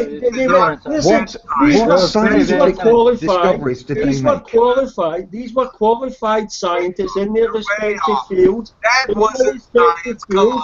These were scientists. Wait a minute. Is that the scientists that have given us weapons of mass destruction that could wipe out the entire civilization? Is that the scientists you're talking about? Brother John, welcome. Okay, there's a difference between doing unethical things and creating things that could be used unethically. Yeah. There is a huge difference. And if you confuse the two, then you are very, very, very irrational. So what's ethical? What is ethical about creating a weapon whose only purpose is to wipe out a country? To It kill wasn't used for to, it wasn't used to self-defense wipe out a purposes. country. Kill It was people. used to Because- prevent the Japanese because from killing more You people. avoid sending Listen, troops you're into that confusing place. you're confusing the atomic bomb with nuclear weapons. Brother John, you're Isn't the atomic bomb a You've nuclear never weapon? used nuclear weapons, thankfully. But who gave us nuclear weapons? Science. Why did they give us nuclear weapons? Because they could. What's the purpose of nuclear weapons? No, they used To nuclear wipe weapons out- to end the Second World out- War. To wipe out total civilization. No, they developed the atomic bomb to end the Second World War. They had a moral purpose in mind. The Absolutely nuclear not. weapons That's also not came how out of nuclear that, but weapons- that's because we were in an arms race with the That's Soviet not how Union. nuclear weapons came No. to exist. Yeah, we That's a developed history lesson for you there. we developed the atomic bomb in order to end the Second World War. I don't want to. You're using definitions that I don't care. The point is that we developed the atomic bomb in order to end the Second World War. We then continued to develop them, which we could argue about whether or not we should have continued to develop them after that point. But the point is that we did because we were in an arms race with Russia, who was incredibly irrational. I mean, again, not play pleasant scenario, but at the end of the day, if your nuclear secrets get stolen by a bunch of irrational communists, which is what happened, then you do have to continue to develop them. That's just basic game theory. Yeah. That's just basic an arms race. Listen, It's not a pleasant it's basic. scenario, but the alternative would be to let the Soviet Union hold the rest of the world to ransom and force everybody to accept communism. Would you want that? I wouldn't want that. The whole world would lose Why reason. not? What's wrong with communism? What? What's wrong with communism? Everything. Because everything. what? Give me an Look at example. Soviet Russia. everything from ground. Because it focuses people. So here's one of the Destructive, totally here's one of the tenets of communism. Okay, that in society, everyone should, all possessions, all wealth should be equally distributed. Should be equally distributed amongst the You think people of that that's society. Evil That's What's wrong with that? Everything. What's wrong with Absolutely. that? If you put that into Why? We're practice, going to have to separate this out. Are we going to talk about atomic bombs, or are we going to talk about communism? Because we need to segue. We need to sort of split we're this talking up. about communism. All right. One Shall we is- have a debate now about communism? Let me just Because I'll happily have a debate. I'll happily show you a thousand million things wrong with communism using logic and evidence alone. I can. Okay, show me what's wrong with that ideal, that precept of communism. The big problem is when he says everyone should do X. That's a huge problem. Fuck you. I'm going to do what I want. Fuck you. Yeah, and that's exactly what. Listen, that's exactly what Jeffrey Dahmer said before he turned round and he started kidnapping people. Kidnapping people. He looked at society. Wait a minute. He looked at society. Brandon said leave him alone. Why do you think I have police? Why don't you let people finish what they're saying?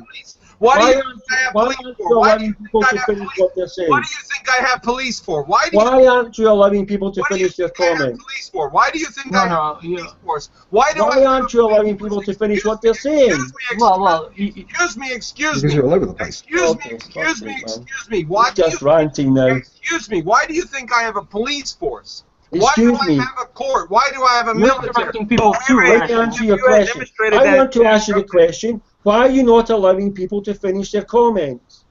You're not allowing people to finish their comments either. So You're changing the subject, rational thinker. yeah, exactly. I mean, you're all over the. You're being irrational by evading. Can you answer my question? Why would I have a police force? You're saying blah blah blah. Evil people do evil things. I've got guns. I send them to their houses. I arrest them at their places of work. I do everything I can to put them in jail as long as I can for the laws on hand. Why do you? Wait, didn't we already demonstrate that the police are corrupted? Yeah, which is why we have to. Which is why we have Not investigations. essentially. Oh, that's fucking brilliant. Of course the police are corrupt. What do you think they would do with their time if they didn't take bribes? Of course they're corrupt. So Yeah, why are you saying that the police are some ethical thing? It doesn't make sense. They're corrupt. Why do you And think talking we about have using laws? Why do we Ethical have people police? can We use have- the police. The reason we have police is because people are fucking assholes and they'll do shit to ruin other people because there are people out there who are Christians and they're Buddhists and they're Muslims and those are fuckers. No. Let's not. I think we need to take Leave the Buddhists alone. One at a time, guys. Right, man. Leave the That's Buddhists funny. alone.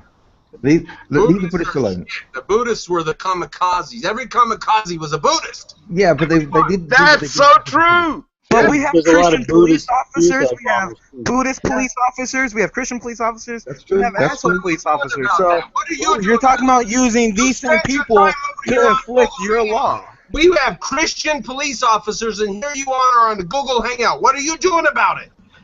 I see nothing wrong with that as a Christian. What's wrong? Well, I don't see anything wrong with it either. Huh. Well, no, this is the thing. It depends. Obviously, you can have Christian police officers, Buddhist police officers. That's fine. Christianity, doesn't turn you automatically into a like killer of witches or killer of homosexuals any more than a Buddhist automatically turns you into Brandon a kamikaze disagrees with suicide you. bomber. But Brandon does But not. the Muslim does. Being a Muslim. Yeah, obviously Islam logically leads to suicide bombing, but that's because that's Muslims different. are evil. Yeah, Islam. I think we've already completely different. demonstrated that Brandon is not very rational. No, he's just really? angry. How You can is be that? angry and rational. I think I've proven that on a number of occasions. You can can be angry and rationally angry. Yeah, you can be I'm not rationally saying angry. that. Absolutely. Edward, I'm not saying that you're irrational. I'm saying that Brandon is. No, I understand, but this is a mistake people make with me. I lose my temper all the time. Not today, because we've only got Christians here, and you guys are nowhere near as annoying as other people we've met.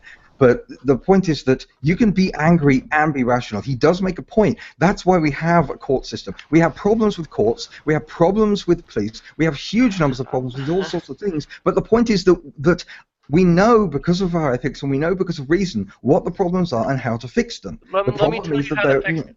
I'm gonna say something. I would argue that you don't know how. Oh, go ahead, Neil. I want to real quick. We I already just wanted to discussed what the say problem was. separate the action and the person. Instead of blaming atheists, blame atheism. Instead of blaming Christians, blame Christianity. Instead of blaming, what I'm saying? Do you understand what I'm saying? Why do people attack each other personally instead of attacking the belief It depends because that is a good point, but it depends on whether or not that person represents the worldview or whether the person is hijacking the worldview. This is what the big debate about Islam is. That's what I'm saying. Are ISIS followers? This is a very good point. Are ISIS followers hijacking Islam, or are they the logical, pure expression of it? My position is that they are the logical, pure expression of it because I've studied the Quran and the Hadith, and I know an application of Scripture when I see it, and that's why a lot of Christian conservatives agree with me because they understand the logical extension of Scripture too, because they try to apply it themselves. Whereas the people who think that they're hijacking it don't know what the core tenets are. Yeah, So and that's exactly my argument. Is that the people that follow the Quran, the people that don't follow the Quran. You know what I'm talking about? The people, you know what I'm saying? Those are the wrong. What the core tenets are and what they logically lead to. So you need to be able to understand the He tenets. asked the question, is it the belief or the follower that's the problem? And if that question is to be addressed, let us say, was it the Germans or was it Nazism? Was it imperialism or was it the Japanese? Now you cannot separate them. It is not the fact that ideas are just out there and you go and attack ideas. You kill people. Yeah, but the Japanese were the carriers of imperialism. That doesn't mean all Japanese. Yeah, so yeah. let's say, okay, you say they're carrying it, and what if they weren't there to carry it? It would not be carried. It does not exist. It's not a platonic thing. But it's also important to establish there were Japanese who didn't carry it, and those were innocent. Right. You're advocating genocide at this point, homie. No. We're only advocating attacking the Japanese that are carriers. It is at a nation state. We are talking about nation states. Now, this is why the Greeks defined an idiot as somebody who didn't care about politics, because if you don't care about what's going on in your city-state, you deserve anything that befalls your city-state. Exactly, and not only all the Germans didn't agree with Hitler either. All the Germans didn't agree with Hitler either. They didn't do anything about it. Okay, give me 2 sentences. They let it happen. Give me 2 sentences, and I'll leave it off. People in Germany who didn't agree with Nazism had every desire and every right to overthrow the Nazis, and the same went for Japan, and they didn't do it, and everything that befell them came to them as a matter of justice. Yeah, I mean, horrible justice, but justice nonetheless. I mean, you have to draw the line. Yeah, you this can't guy say, sounds like Hitler, though, kinda. Oh, don't give me that. But you can't just say provocative. Well, yeah, but the point is that you can't. There is this tendency to say there are innocent people that we could end up attacking, innocent people getting caught in the crossfire if we fight evil. And the problem is that's the kind of moral calculation you unfortunately have to make. And I respect people who make the kind of really horrible, tough decisions, not because they're evil, not because they're sociopaths, but because they made a calculation, a terrible, horrible calculation, but one that if it wasn't made, things would have been even worse. If we didn't nuke Hiroshima and Nagasaki, we would have had to invade the Japanese mainland, resulting in deaths of 750 to 1 million Allied forces, and at least 10 million Japanese would have died. I mean, Well, the that's very NSA much has in got to make dispute. that kind of calculation. That's very much in dispute. No, I know, but the point is that I've looked into this intensely, and the people who are disputing this, they have an agenda, and I suggest you look very hard Okay, at that. like I have an example. Take for example, if someone is shooting at you and he's using human shields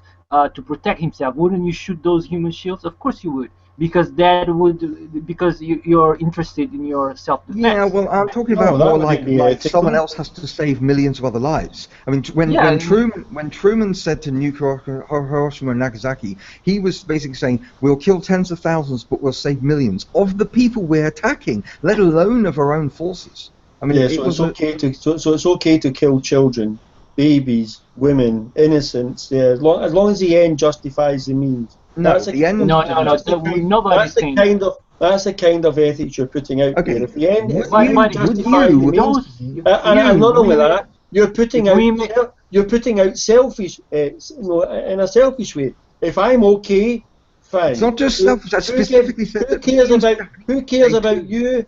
If It I'm isn't selfish. okay, I specifically said it wasn't you're selfish, dead. and you're It twisting is my words. selfish. It is. It's totally selfish to say, listen, Yeah, I'm it's under not you are threat. going in a totally I'm under new threat. direction.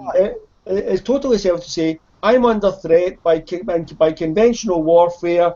If we keep doing conventional warfare, yes, maybe there's going to be more lives lost. Soldiers, people who sign up to fight for their I country. specifically mentioned the millions However, of lives we could save as well.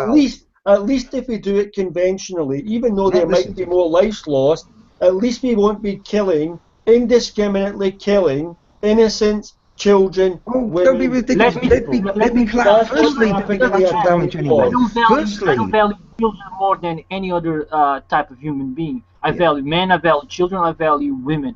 So the thing is that the most valuable lives for us at least were the Allied forces.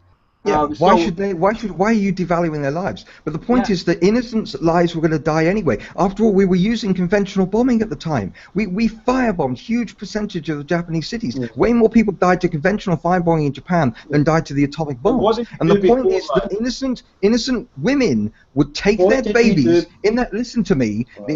The innocent women in Japan would take their babies. They would climb to a cliff and they throw themselves off cliffs. They would commit suicide, killing their own children whenever the Allied forces arrived on an island. That's the kind of mindset and culture we were dealing with here. By nuking Hiroshima and Nagasaki, we saved far more civilian lives. That includes the women and children. And I specifically mentioned that, and you ignored Total me. nonsense. Listen, before in the bombing raids, before the bombing raids, which you tried to present as some sort of indiscriminate thing, It wasn't discriminatory. it wasn't. The places usually It's what the- would happen is they would be a leaflet drop, a mass leaflet And there drop. was the atomic prior bombs, to and that, they prior also to- made sure that and they it still dropped hap- on It strategic still happens sites. today. It still happens today when the Allies are attacking places like Afghanistan and such like.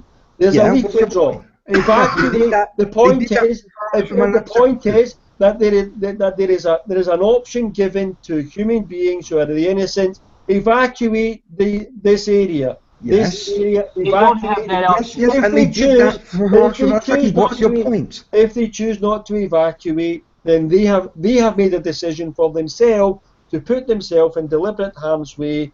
They are responsible for that. Yeah. Well, unfortunately, that's the kind of moral calculation you have to make. That's what we did for Hiroshima and Nagasaki. These weren't civilian targets. These were strategic targets. They had factories there. They had a huge number of strategic resources there. The fact that they put them in civilian territory is the fault of the Imperial Japanese.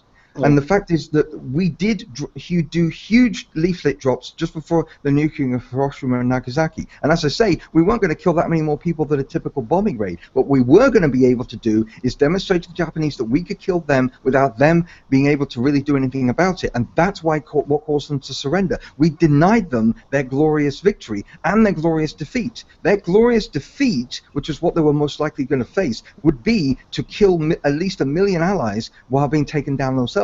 That's what they wanted. We have memos, we have letters from the Imperial Japanese, and they were specifically saying we could take 1 million of them and it'll cost us 10 million. That's the kind of calculation they were looking at. We saved 1 million of our lives and saved 10 million of theirs. At least, you know, that's a reasonable interpretation of the data. And I'm just saying, it's a horrible calculation, but the point is that the alternative would have been worse. It's a moral calculation. You don't have a choice. It's an unethical calculation. No, it was nothing but irrational murder. Can I jump in and say one sentence? You say well, I thought you guys didn't believe I just want to say one sentence. Can I jump in? I just want to say one sentence. You say it was an immoral calculation. He said 10 million, 1 million. I say if it was 1,000 lives versus 10 million, I'll drop a bomb. Fuck them. They can't start wars against my country, and every country that thinks they have the right to defend themselves in that way can go ahead and try, but the rational people are going to be in the country that's rational and free, and that's what's going to, it's a system of evolution. Wow. Countries that are not rational fall by the wayside, are destroyed, and are eaten up. And countries that I find it hilarious that this irrational person is telling right. who is irrational. Why is he irrational? If that's the case, then we can expect the demise of the United States of America, one of the most irrational countries in the world, who's probably about to elect a pure utter idiot to run their country after having previously elected another idiot to run the country. America is not an example of a rational country. All right. It depends when you define a country by yes, America has the best standards of living. I want to ask him one question because this is current events is very relevant here. There are thousands and thousands of wealthy middle class and upper class people leaving Europe right now for America. Why are you saying that America is an irrational society when you people are falling apart? Yeah, he's got a point. I'm sorry, but Europe is far more screwed than America is. That's just a vacuum claim. There are just as many people leaving America to go to Europe and other places. And in fact, if you look at the American migration to countries like Japan, or even worse, the amount of American citizens who are emigrating to places like Thailand and the Philippines so they can abuse small children. Just look at the statistics. That's your rational country. Look at how many Americans have been put in jail in Thailand and in the Philippines because they went there so they can get access to young children and abuse young children. That's your rational American. What about Europeans doing that too? Lots of Europeans are doing that. More people that are native of Indonesia are doing that. You know. Exactly, that's the point. Rationality. So they're all irrational. Rationality is not specific to any one country. Yeah, but as far as what Brandon was talking about. That's the whole point. And the better country in the world right now.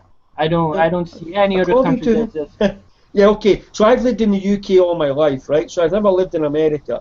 So you're saying that given my situation, I can say, because the only thing I've known is the UK, that the UK is the best country to live in, even though I've never lived in other countries. That's just stupid. No, I didn't say that. I didn't say that at all. There are people all over the world that think the 4th of July is the greatest holiday in the history of mankind.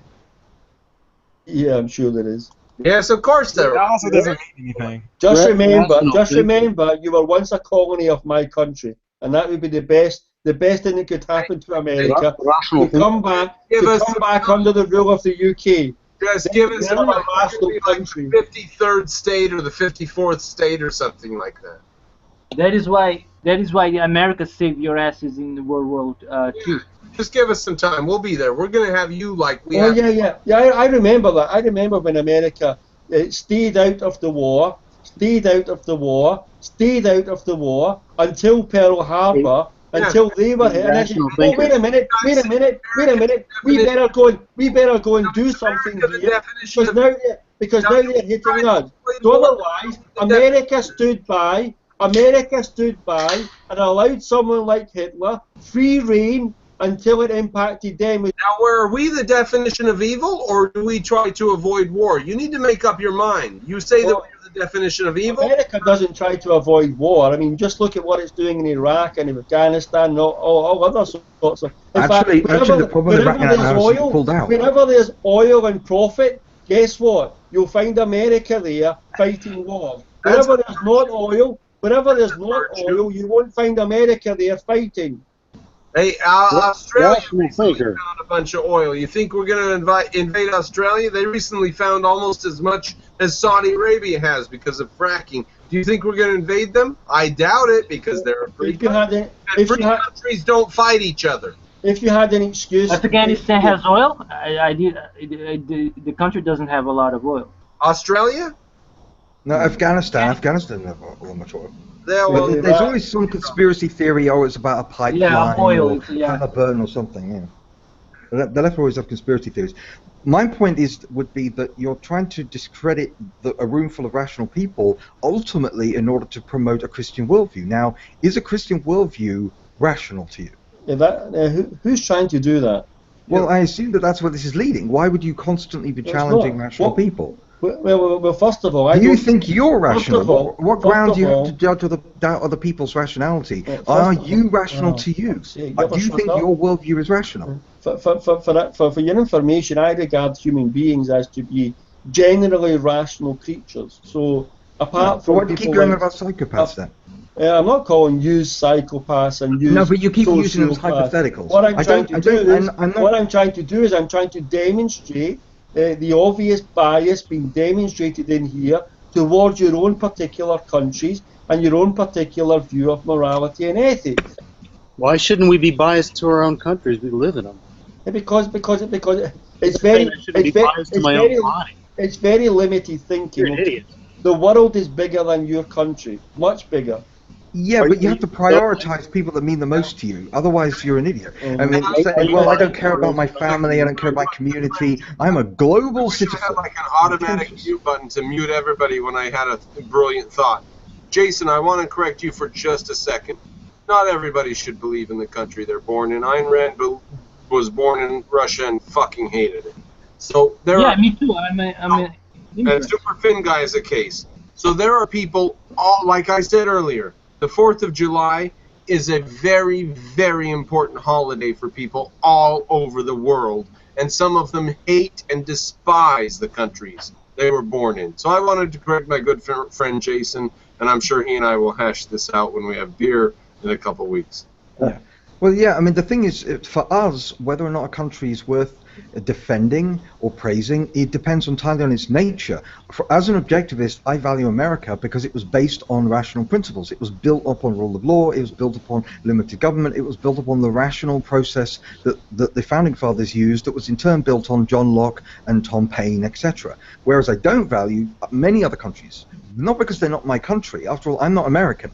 I value England because we gave the world John Locke and Tom Paine, and that's why I value it. I value it for specific reasons. If Tom Paine was born in France, I'd value France more than I do. But he wasn't, so I don't. I value the culture and the mindset and the principles that come out of certain cultures and certain mindsets. Because these people, we didn't create Newton, we didn't create John Locke by dumb luck. We produced these people because we have we value reason in our society more than many other cultures. That's why there was no Saudi Arabian Newton, and there never will be. There was no Iranian Newton, and there never will be, because they're not a rational society. All they can do is steal our technology. I want to jump on your coattails and say that I made a video years ago saying that people should learn more about British history because they are where we came from, and we are nothing without the British. Exactly. That's why Britain's the greatest country in the world, and America is runner-up.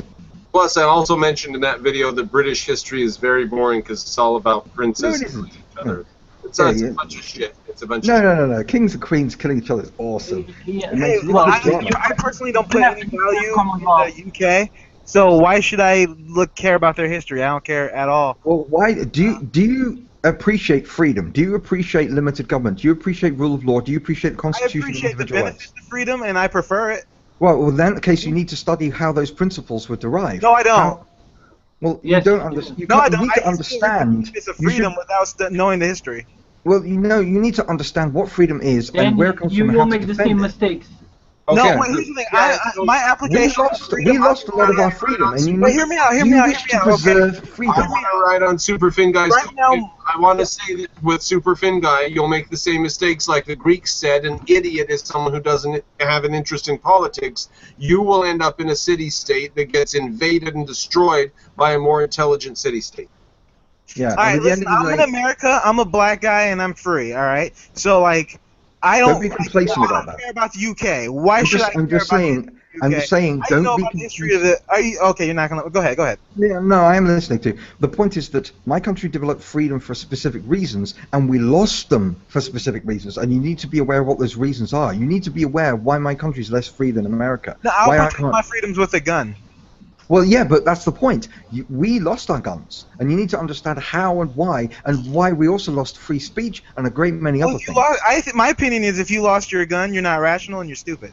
Because I didn't lose my gun. I didn't lose my gun personally. Other people okay. in previous generations lost it. Other people were irrational, and So that's all the I need point. to know is don't lose my gun, and I'm good. No, don't be. don't Don't see. The problem is you You'll may have end to up be able to losing your be able gun to defend it legally because of intellectually. other irrational people. You might end up with irrational congressmen and irrational senators that take your gun away, or at least legally. if No, not physically. but if someone just passes a law, I'm not going to just give up my gun. No, but your life will now be in danger. You'll be a criminal. Well, And that's so just you a need- fact of life. No. It's something My life you is need in to be danger every aware time I of. drive down the You can't street. ju- So That's just. You can't just say, oh well, that's just if I it. drive You down the need to street, be- I'm putting my life in danger. If I'm walking down the street, I'm putting my life in Yeah, danger. but you don't want to put your life in unnecessary danger by ignoring problems such as political problems, social problems, and moral problems. You need to be aware of what freedom is, how I it's don't. derived, and how you can lose it. Otherwise, I don't you're need to screwing be aware yourself of it. over. You are You're saying I need to be you aware are of it. sabotaging yourself. You're I need to sabotaging. be aware of you're- it because I might lose it. What if I just simply am not aware of it and then I also never lose it? That means I don't need to know the history, right? Because I can that's live I can not live being the rest aware of of my it is life. how you lose Hear me it. out. You lose it by Edward, not hear me out. appreciating it, by If not it's fighting for it. possible, Edward, are you saying it's not possible for me to live the rest of my life without knowing the history and still keep my freedom? Well, the nation Most in the likely, yeah. aggregate, Right, yeah, It's that's possible, what I'm but very saying. unlikely. If that happens, I don't need to know the history. So why are you saying I need to know the history?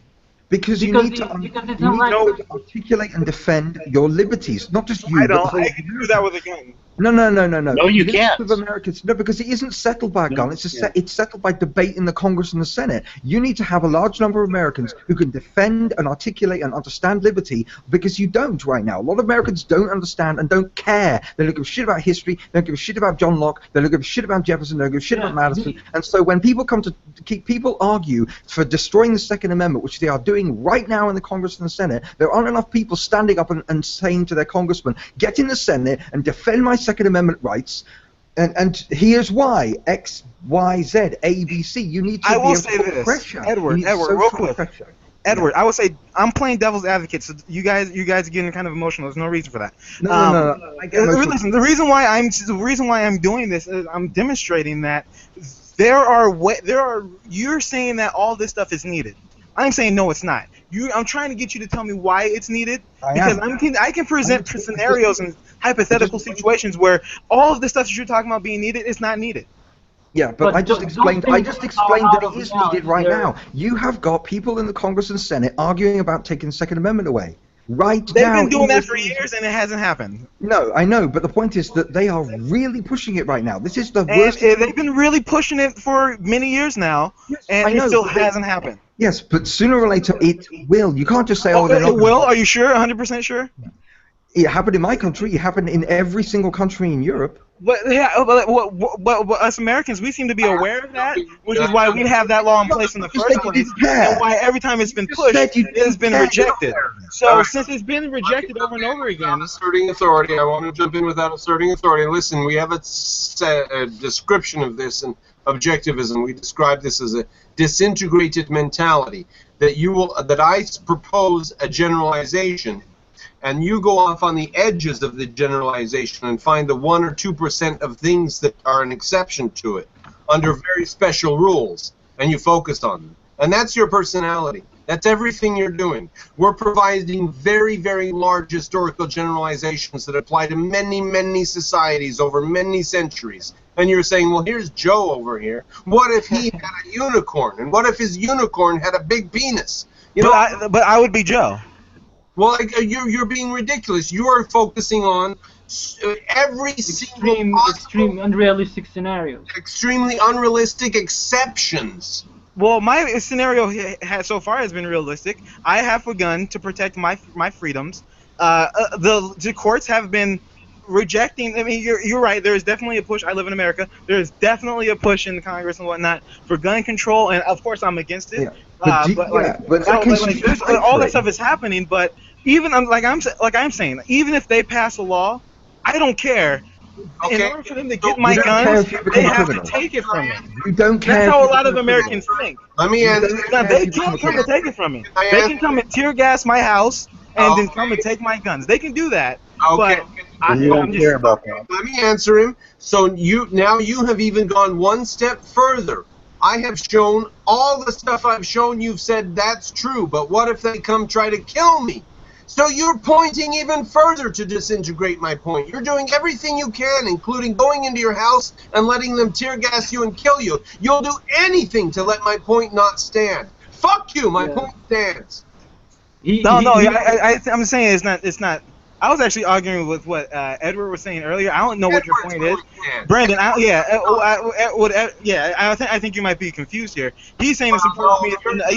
He said it's important for me as someone in the United States to know the history of the UK in order to stop them from taking our guns. I'm saying that's not true at all. Pay attention to current events. I have I think it's rational that I should keep my gun and not know anything about the history and still fight for the cause of keeping my gun. So I still don't need to know the history of the UK. No, but the point. I'm absolutely right. You need to. No. These other governments have sneakily taken away the guns to see the patterns. Well, how can I fight a government that secretly does something?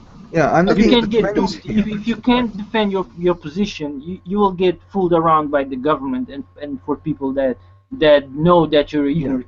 You're not There's a reason why ignorance is called the root of all evil, because everything that stems from doing what you don't know what you're doing. So. Yeah, I mean, at the end of the day, you're not just a guy with a gun. You're a human being with a brain, and you should use your brain as well as your gun. It's good that you have a gun. It's good that you value the Second Amendment. But you need to know why. You need to know how. You need to be able to persuade your congressman, who then fights for you. If you care about something, that's what an American citizen is supposed to do. That's why America was created, so that free citizens and individuals like you can petition your congressman. So free citizens can petition, can write letters, can proclaim in the streets, can create debates in town halls. That's what you should be involved in. Citizenry is how you keep your rights. Okay, I'm gonna play devil's advocate. Okay, I'm now an anarchist, and I only care about my immediate community. Right. Okay. I don't need to do anything in regards to the federal government the will law crush or anything like that. I can leave that all separate. I don't care. I'm an anarchist. Yeah, but the federal government will crush you. You can believe in anarchy all you like, but there's a thing called reality that gets in the way. The federal government can crush a lot of people. Yeah. It's not even saying much. Yeah, I know. That's the problem, and you need to think about that and do something about it. Well, no, I'm doing enough. I have a gun, so that I'm going to fight. Your gun is going to have on the entire federal but I might government. be unsuccessful. I'm totally cool with that because the government is a hell of a force to fight. You want to be crushed like a bug and be forgotten by history. And that's me with my shotgun. I don't care if I'm forgotten by history because I'm going to be dead. It's not a rational position. It's fatalistic. If I'm a guy with a pistol and a shotgun, and then a helicopter comes with automatic grenade launchers, it doesn't matter.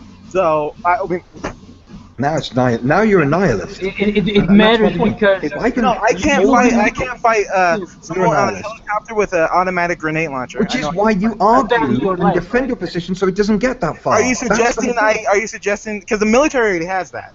So are you suggesting I get my own?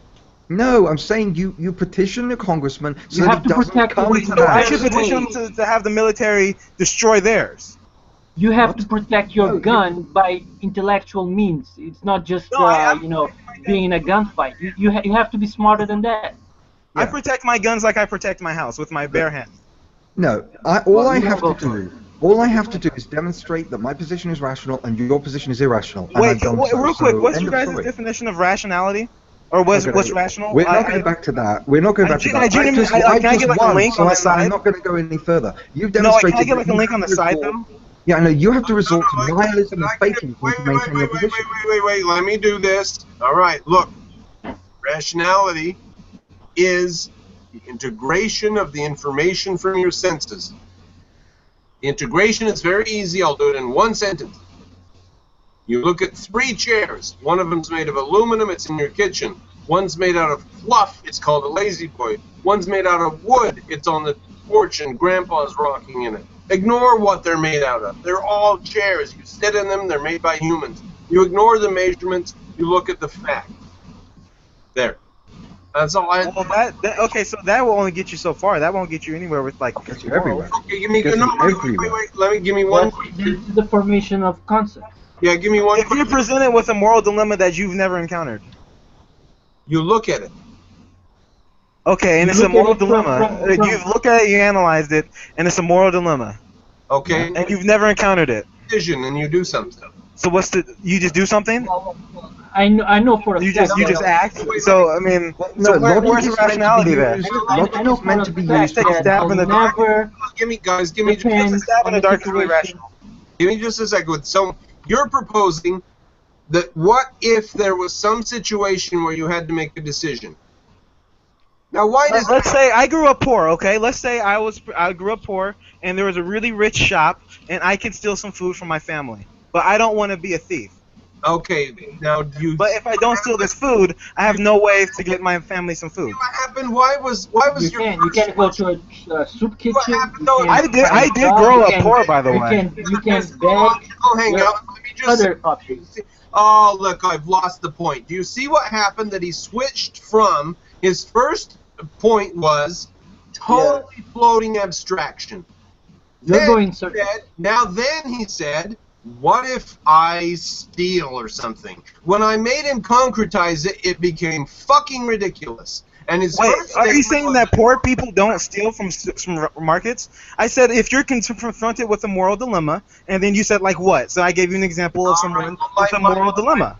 I know You're getting confused by this. Okay, I know my I know my No, we can larger- solve the problem with the abstraction. I know that my larger point eludes you, but my audience might understand or should understand that your first section was a floating abstraction, and that when I asked you to concretize it, everything wrecked because you were a platonic mess to begin with, and when it ended, you were still a platonic. Okay, let me take this one. The point is that if we can answer the question with the abstraction, then that answers the question with the particular example. And the point is that you keep going on about what about a situation you've never encountered. The whole point of reason, the whole point I of grew up logic. poor. I did encounter these situations. Yeah, no, I know. But the point is that the point of So what are logic you and talking reason- about? The point. I the gave you a point- completely the- realistic. No, listen. I'm trying to make my point. The example isn't realistic. This is Can I make my point? that millions of people encounter. Can I make my point? Your point is irrational. I mean, it's irrelevant because what I presented was something that was actually realistic and encountered by millions of people worldwide Yeah, throughout I know, all but of history. I'm going It to wasn't answer the a question. moral dilemma. It wasn't a point moral is- dilemma. You can be poor, you can work, you can go to soup kitchen, you can beg, you can do other things. You're not forced to rob someone richer than you. Yeah, but well, the point is that we aren't reason and logic isn't about giving you every answer to every possible dilemma in advance. It's about giving you the tools so that you can make the best decision you can when you come across something you don't understand or haven't encountered before. That's the point. That's the best we can do. That's all we can do for you. We can give you reason, we can give you logic, and then you go on your own and you solve it yourself. We can't I give you could the just say answers I in don't need advance. you for reason and logic because I don't need you guys Oh, for reason yes, and you do. logic. I've been getting along just fine, and You're about to be tear gassed by the federal government. Next door am to I? do Like, that. I didn't know the government was about to tear gas me. Yeah. Apparently so. Yeah, you When? just said that. When are they going to tear gas me? Keep going the way you're going, and it'll happen. Thank you, man. I Okay, don't think I well, want to go into that's a this. great point. I guess I'll have to just play the wait and see game and see if you're right. And if it doesn't happen, I guess you're wrong. But who knows? Who cares now? Well, you can always come into another hangout when it hasn't happened. What's your ethical? The problem is that in general, it will happen. That's the point. I want to say Ed made a very good point there. He followed up on what I had said, that you have to, whatever it was. Ed, everyone can rewind and realize that Ed made a. Oh, okay. Yeah, was it the reason doesn't give you the answers in advance? It gives you the tools to figure out the answers Yes, in the moment. exactly. I said it in one sentence earlier. I said what? I said he's giving me some crazy hypothetical. What would I do? And I say I would look at it. And that's what you said. It's dragged out what you said in a more elaborate. And you I said it better, basically. Yes. You specified what would happen when you look at it. What you do is you take your values and you evaluate, use reason and stuff. So I was giving the abbreviated, and Ed gave the point there. So that was a good elaboration in that sense. And Jason, you wanted to jump in, and I did have something further I wanted to say, but I'm so drunk and I have to go to bed. All right, Jason, go. Spoken is going in circles. Like when we prove that he's wrong in one aspect, he will go to something that we proved earlier. No, you guys make ridiculous ridiculous statements. So I like to bring up examples for why not your at all. statements are I think ridiculous. you're the one with unreasonable. By the way, I asked I asked for the definition of what rationality is, or what is rational to you guys. I still haven't been provided. He explained to you. But that's just because I'm new here. I've never been here before. I gave it, not me, I gave it. It is the integration of senses in your mind. You integrate senses in your mind. I gave concept formation. Now you have it. Rationality. But serial killers do the same thing. No, they don't. Who does the same thing? Serial killers. Oh, well, okay, they know what a chair is, but they ignore certain things. They're irrational. Now, why? They don't. But they're doing exactly what you just said. Now, What is the tools for rationality? So they're rational. There needs to be something else that's going to disqualify them. Functional is not the same as rational. Functional is not the same as rational. Let me say, come on. All right, so that means there's something else. So what else is there? Rationality. You want rationality to solve every fucking thing at once. It's not true. Rationality means to look at reality and define things by measurement omission. That's what it is. Now, serial killers do this. Now, listen. That does not mean if you define things by measurement omission that you will be a perfect Jesus Christ. You could actually know what a chair is and still kill somebody. So why is that so confusing to you? It's not confusing. I'm saying these serial killers are rational according to your logic. They're not rational. They are. What's making them not rational? Because they act in irrational ways. You fucking idiot. What is the irrational way that they're doing that's irrational? Somebody take What this. is the irrational? Areas they're not applying it. You know, like they're not applying in many situations. Maybe they know what the chair is, but they don't know that doing like a criminal act. You mean they don't value it? Would you say you're saying they don't value human life? Let me take this They one. don't value human life, so is that irrational? Even psychopaths value human life? I just want to say one thing. Even the psychopaths value their lives, so they but they don't value other people's them. lives. Yes, and that's but not value other people's lives. So why is it irrational? They're endangering because it's them. inconsistent. Why is it irrational? It's not. It is It's not contradictory. consistent. It is He loves his own life. Yeah, But yeah, you're because putting your other life people's at lives. risk. That's because consistent. I'm explaining. It's contradictory. When you value your own life, you recognize you have certain rights, certain liberties, certain intrinsic characteristics. You're a biological organism, and you're also a mind. That you have the metaphysical reality of your biology implies certain things for survival, and the nature of your mind implies certain things about flourishing. Now, if you do not apply the same rules to everybody else, and in terms of biology at the very least, if you don't recognize everybody else as an individual and has the same fundamental characteristics you do, and that you have to apply the same rules to them due to their nature, then you're being irrational, because on what grounds do you have But this doesn't apply to animals. No, we're talking about human beings here. So why does this only apply to humans and not animals? Because human beings are human beings and animals are animals. God damn it. Yeah, so but other people are other people and I'm me. So I don't have to value other people just like I don't have to value animals. One is Animals don't have to make I don't have to value other I animals. understand subsets. Do you not understand subsets? No, One look, is a I'm subset of me, another. and I only care about numero uno. I only care about me, So all the other people, but other people are just like animals to me. Like that little baby, that toddler over there is just like that little pit bull over there. They're the same thing in my eyes. You care about your life, right? So I care about my life, but a sociopath yeah, might. exactly. If you don't care about the lives of others, Why are we very talking about likely sociopaths? you will get killed. A serial killer just might not. What ethical system is built for sociopaths? What ethical philosophy in history has ever said, okay, we need to incorporate the thinking of sociopaths? No ethical system has ever done that. All ethical systems I would argue are Islam. built for rational people. I would argue Islam. Christianity teaches people how to be victims of sociopaths. And look how they are so happy. Yeah, I'm not talking religions. Obviously, religions are built for irrational and psychopathic Okay, people. but I'm no, talking they have a government system called Sharia law. Have you ever heard of that? It's practiced in Saudi Arabia. I've studied it extensively. Okay, so what were you just saying? Because it's not rational. Sharia law is the most irrational and evil legal system in human history. But you said there's no system that will allow a sociopath to thrive. It's not a philosophical system. It is not a philosophical system. It's a legal system by a goddamn religion.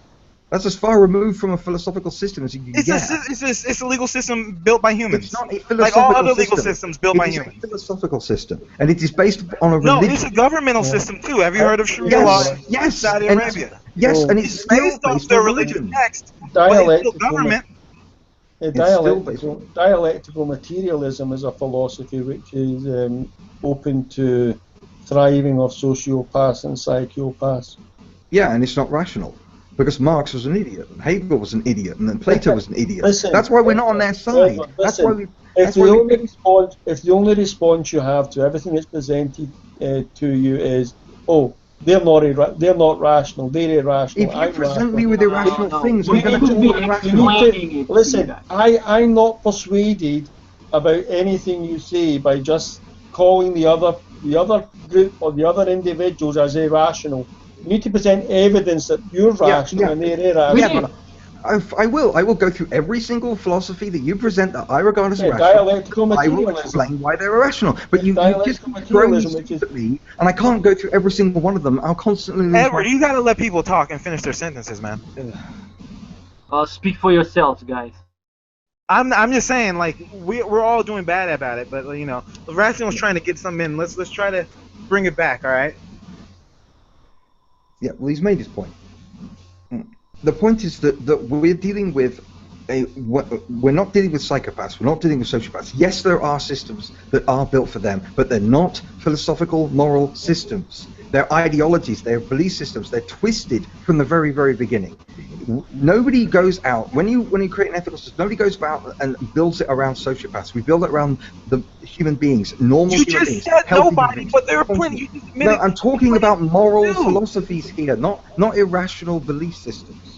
That's why rational belief systems are wrong, because they are built around a twisted perception of human beings. This is why communism was wrong, because it was built around a twisted, warped image of humanity. Utilitarianism is a mainline ethical system in philosophy, and it's just as amenable to psychopaths and sociopaths as it is to what you call rational people. Yeah, and which is why we're not a utilitarian.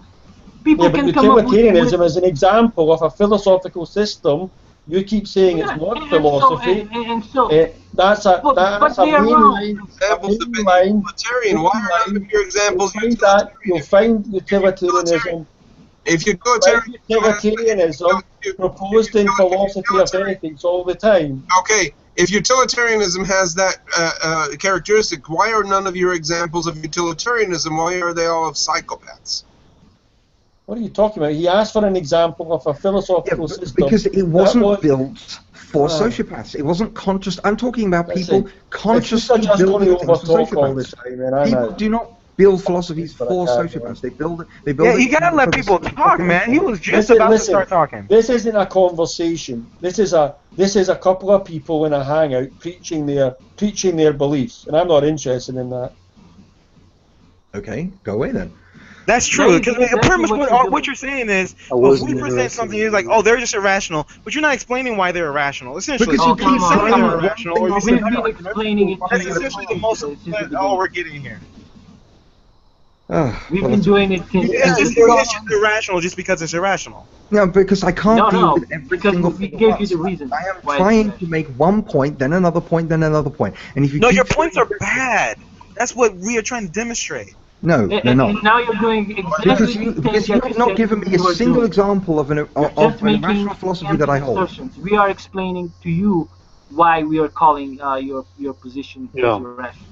Yeah. Well, But like the- as I demonstrated, spoken. I already think I view myself as rational, and I view you as irrational. But the point So is why that should I you're listen to any? spoken. So listen, You're listen. So irrational. why should I listen? If you choose Why not should to I accept listen to our anything you explanation, say that's your if problem. I already deem you as irrational? Yeah, If you that- deem us that's as irrational, you should but it definitely. doesn't mean that you're right. What's the point of talking Well, to right. irrational? You deem me as irrational, and that doesn't mean you're right. Oh, I don't. Yeah, it doesn't. But I know for a fact. Okay, that- so why should I listen to you? Okay. The point is that You shouldn't. We've You never been listen to anyone you think is irrational. You should just stop talking to them. Spoken. Why don't you, I like that. I have fun talking to people who are irrational. Spoken. It's completely pointless. If you think Yeah. if you think No, the anyone here point is is I have irrational, fun. why ever have a conversation? There's nothing, no argumentation is possible with irrational people. I have fun just showing why I'm having a lot of fun in this hangout because you guys are saying absolutely ridiculous things, and Yeah, but you're saying you're making assertions that aren't true. yeah, I but can. the point No, is- I make all kinds of assertions. The same thing. This whole time I've been in this hangout, I've been playing devil's advocate to show why your points are illogical. All right. Yeah, and But they're not. no, They're no, not. you haven't. You are You've been unsuccessful. making stupid points to You prove a didn't make stupid it. point. See, I can do that too. I can make assertions and not justify it. Yeah, but the point is that Hey, what rational assertions theist- have I made? All right. Can What? I? Is that a good point? What assertions have I made Yeah, that I yeah, didn't but the back up point with is that? That we are point is that irrational, all that the we're not making examples- any sense. Oh no, I mean, I'm saying you're irrational because Devil's I'm saying you're irrational because you say I'm irrational. to a So set person. I'm saying I'm rational and you're irrational to show the logic of your statement meaning nothing. Okay. I want to address his point about the devil's advocacy thing. That's very convenient to go into a room and say, oh, I don't believe any of this, I'm just putting it forward. Very convenient, very bizarre, I think a bit dishonest. We're not sure what you believe, and if you would come forward and say it, that would be possibly more interesting and maybe Yeah, exactly. more exactly. fruitful. Sure, I'm a Christian. I believe in Jesus Christ and what the Bible teaches. You're trying to prove that our position is the same as the position of a psychopath or something like that. No, I am Or not. that- doing that. or- I am or not that- doing that. Nor have I ever that tried it to. doesn't follow. But why do you keep I did bringing not up say you guys were psychopaths? psychopaths. Yeah. Why do you keep bringing them up? So are you bringing the? I never said you guys were psychopaths. Maybe we should, maybe No, No, No. you're just obsessed with them. When you're not saying No, I that- use them because they're a realistic part of our society that needs to be accounted and factored for. Yes, they are. No, as I say, you don't build a rational philosophy that basically that is built upon incorporating people who can't be incorporated. here. I disagree. Islam already did that. Yeah, Listen, but that's not a rational philosophy. all right. But you're saying no one did that. Now you're changing it. You're moving the goalposts to saying no rational one did it. But what you deem is rational, it may be what I deem is irrational. So Using why is reason your is not moving rational the better than goalpost. my irrational? Objectivist But using reason is not moving the goalpost. It's the be-all and end-all of our existence. Being rational is? Yes. Okay. But isn't it rationality based off our Tell values? us why we are being No, it's irrational. not. Okay, No, no. Our values are not Make based that on. we're irrational. Okay, so this is supposed to be an epistemology hangout. So, Peter, let me ask you a question, sir. Okay. What do you think is the case about the effect of axioms on ethics? Let's say we want to talk about ethics, and there are axioms there. Are we worried? Do we talk about the axioms with ethics? Do we ignore them? Do we integrate them? Do we start with them? Do we end up with them? Do we leave them in our pocket? Yeah, let's follow the dialectics. Let's do the epistemology. That's what Peter says. You're Mexican, right? So Ethical axioms or just any No, axioms? The three axioms. There are three axioms: the fact we exist, the fact that we know we exist, and the fact that things have an identity, that they are what they are. Those are the three things you can never ignore. Now, Are they related to ethics? Is that what you're saying? let's say we're talking with Mr. Sexton here. What's his name? Who's this guy? Spoken. Let's say we're talking to Spoken Ask an about atheist. ethics. We're talking about ethics. Now, you and I, as objectivists, may be aware of these larger thing called axioms. Do we tell him about them? Do we derive things from them? Do we refer to them? Do we ignore them, maybe? How do we deal with axioms when we're talking about ethics with someone? Full stop. Well, okay. Since they're metaphysically foundational, they'll always have to be in consideration. Okay. When going up higher into other things like ethics, which is after metaphysics and epistemology. Yeah. So they're always there. Okay. Yeah, they're always there. I'm going to derail for a second. Both spoken and rational theists brought up other philosophies that we disagree with.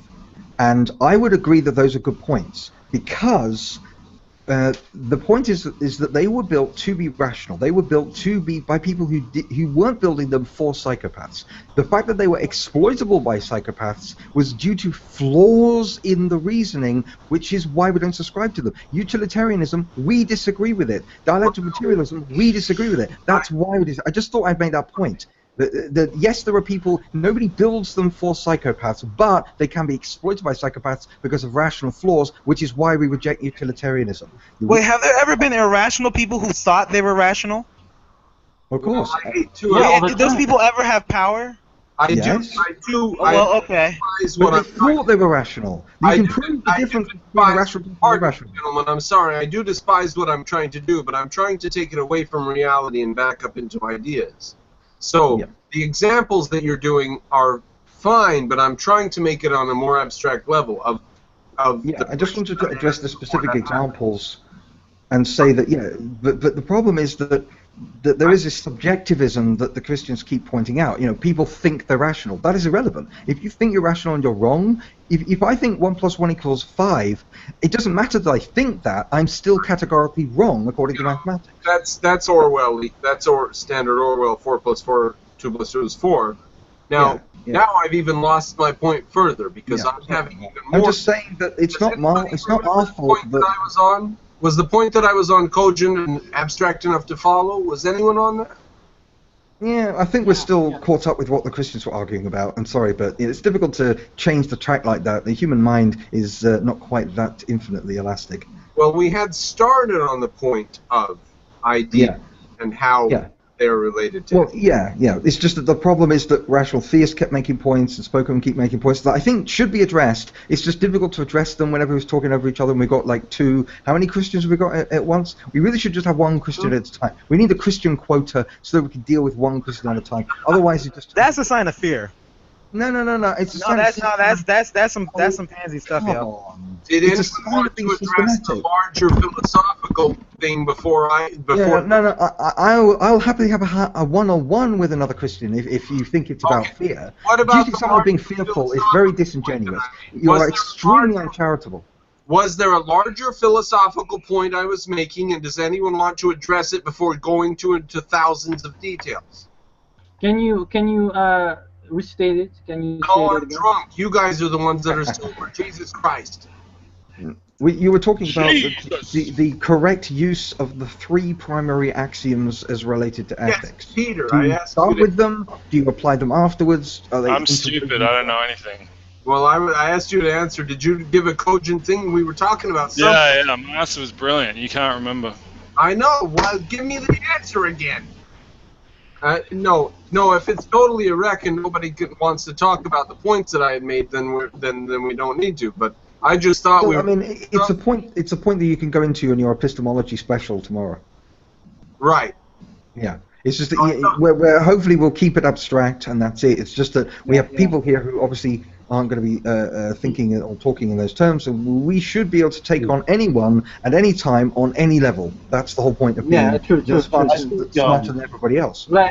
Like for example, like tomorrow we are going. Wait! You guys actually think you're smarter than everyone else? Yes, of course. Jesus. Yeah, we do. Hey, I'm a simpleton. Yeah, well, you don't count. Well, Peter has some humility, I would say. And I think humility is pretty ethical. Humility isn't rational. Sorry, but humility is not rational. If you think it is, you're irrational. Like bragging. Wow, why is humility not rational? Because it's a misrepresentation of an actual objective capability. Okay, well then I'm not going to have any humility. I'm way smarter than all of you guys. No, now you're being irrational. All right. I've tried to go back into. Because I disagree with you, right? That's because I disagree with you, and you're smarter than me. No, it's because you're irrational. No. We Okay, didn't I'm say irrational. You can disagree with me and be more rational than me. I'm irrational because I'm irrational. That is not. No, you're irrational. You're irrational because yes, you keep saying things that are irrational. Guys, I'm irrational because I we say are things going that in are circles. irrational. This is not going anywhere. Spoken, you Right, believe because in you guys are invisible- ridiculous. You believe in No, it's invisible because you don't God? want to listen. You're just throwing dishonesties at us. Spoken, you believe in invisible creatures in another dimension? When did I say that? You said you're a Christian. Yes, I'm a Christian. Angels So and Jesus. you said you're talking about being in favor of reason? So I believe that there is I believe that there is something outside of our universe that created this universe. Show us. Mostly because of the Kalam cosmological argument. Have you heard of that? Oh God. Yes, I've heard of the Kalam cosmological. Oh yeah. So with the Kalam cosmological argument, I think there's only certain things that could explain the existence of our time-space continuum. And I rationally think that it's God, but it may be something else. I don't think I know for 100%. I may be wrong. I'm totally cool with that, but I believe. Yeah, if you're totally cool being wrong, you're not. No, I'm not saying I'm wrong. I think I'm right, but I may be wrong. I might be wrong. You're the opposite of rational if you think you're wrong. Philosophy. No, I don't think I'm wrong. Like I said I may be wrong. You said you may be I wrong. don't really know the answer. Show us your why you think that you're right. What was that? I was really quiet. Show us why you think you are right. I think I'm right because of the Kalam cosmological argument. I think that's literally only a few things can explain. Are you gonna let me talk? Are you gonna let me talk? Are you guys? I know. I'm trying to get other people to. No, Edward, stop talking. Let me keep talking, okay? Don't just name it. What I'm saying, you stop talking too. So what I was saying, the Kalam cosmological argument only leaves room for certain. We only have a few ideas that I would say people on a mass scale would I'd be able to identify that could be the cause of the time-space continuum. What we do know about the cause of the time-space continuum because of the Kalam cosmological argument is what this entity or whatever it is that did cause this time-space continuum. We know what it is not because of the Kalam cosmological argument. Meaning we know that it's not time, space, and matter because those are all things that started at the beginning of the time-space continuum. The Big Bang. If you guys disagree with this, you guys are disagreeing with hardline science. Tell us what the Kalam I argument is. disagree with you. That matter was. Okay, if you guys don't know the Kalam cosmological energy, it's wrong because energy cannot be created, matter cannot be created because something cannot pop up. The Big Bang was not the beginning of matter and energy. It was the beginning of space-time. What the Kalam cosmological argument is? Yes, I know. It's three quick lines. It's real quick. The first line is everything that begins to exist has a cause. I'll say that one more time. Everything that begins to exist. I'm just stating what the Kalam cosmological argument is. Okay. Let him. Begins to exist doesn't mean anything. Like I'm just saying, this is what the Kalam cosmological argument is. All right. The first premise is everything that begins to exist has a cause. The second premise is the universe began to exist. The third premise is therefore the universe has a cause. None of those are true. None of those. Yeah, none of those. The universe didn't begin to exist. Let's begin the question. The history of the universe is past eternal. None of those are true. Yes, the universe is. How many scientists agree with you? Is that? No scientist disagrees with this. I don't care what any scientist says; they're all wrong. Cause is something. Scientists are irrational, but you are irrational. No. We need to. The problem is that the Big Bang is not the start of everything. Even if the Big Bang happened. Too many people are talking. Cause is something that happens inside of our universe. Cause. You can't prove that. Yeah. Yes, it is. Yeah. You can't prove that statement. So where did it happen? I could say it started outside of the universe because of the Kalam cosmological argument. The universe is everything that exists. Because the universe began to exist. If there is something outside of the universe, then it is something. If there is something outside the universe, then it is something. Okay? Part of the universe. Like I said, the universe means everything in existence. I am not arguing that nothing made the universe. I'm saying something made the universe, and that something is God. No, my argument is a cosmological argument in the Bible. What makes you think the universe began to exist? So Yeah, first why- there was why- a The Big Bang Theory. The Big Bang doesn't The say Big Bang Theory doesn't take you to the beginning. The Big Bang Theory and the fact that if you have a past history of the universe that is eternal in the past, that means it goes on forever in the past. You That's run into a fine. lot of logical errors there. You're saying No, first. no, What because we eternal is not an amount. Eternity is not a quantity, it's a concept. I said The- infinite in the past. Either Yes, I know. either the universe is infinite in the past, or it began. Infinite is not a quantity. No, you're logically... You're saying He allows that God existed forever, though. He allows that God always existed, but he won't allow for the universe He to always existed outside of the time-space continuum that we have. First, You can invent something that has no rhyme or reason. The and time-space that's- continuum is not is something If from there's no science. time and there's no logic and there's no space, then it's all Have good. you heard of the time-space continuum? You know it began to exist you're saying first there according was. to the Big Bang Theory. Unless you disagree with the Big Bang Theory, We are do you have saying a better theory? we are An saying oscillating universe theory? Do you know what time is? something. You are saying first there was a mind. We say to begin with there were Something to rocks. happen. There was time. You say to begin with there was a universe. You say to begin with there was a mind, and we say to start there were rocks. Now you have a very uphill climb to say there was a mind. Where before did the rocks come from? anything else. You saying the rocks were always there? Where did God The come rocks from? was always there. Yes. Oh well, that's ridiculous. No. Oh, you're what? not. The atoms. Where did the atoms. God come from? Where did God come from? Yeah. Where did he come Well, God from? You exists said outside of the time. anything that Listen, begins it's simple. as a God cause, exists outside and of yet God has always existed. Peter, Anything it's that simple. has Peter, it's simple. God exists outside of the time-space continuum because I am inside the time-space continuum. universe, I don't have that. How come he could exist to in that the knowledge. universe like a itself, thing? I don't have universe access to itself- that knowledge. The universe itself exists outside of the So why time-space do you continuum. believe It The is universe itself. exists outside of It itself. has. It cannot. It is Well, outside that's of why I it was because it clearly is specify itself. our time-space continuum. Do you know what the time-space continuum is? Yes, Yeah, I know. we- what the that's why- time-space continuum That is. is why, Peter. Donald That is Duck? why I didn't say universe. That's why I said time-space continuum. Do you know Donald but Duck? He exists outside of the space-time continuum. You just- Or in other words, he doesn't exist.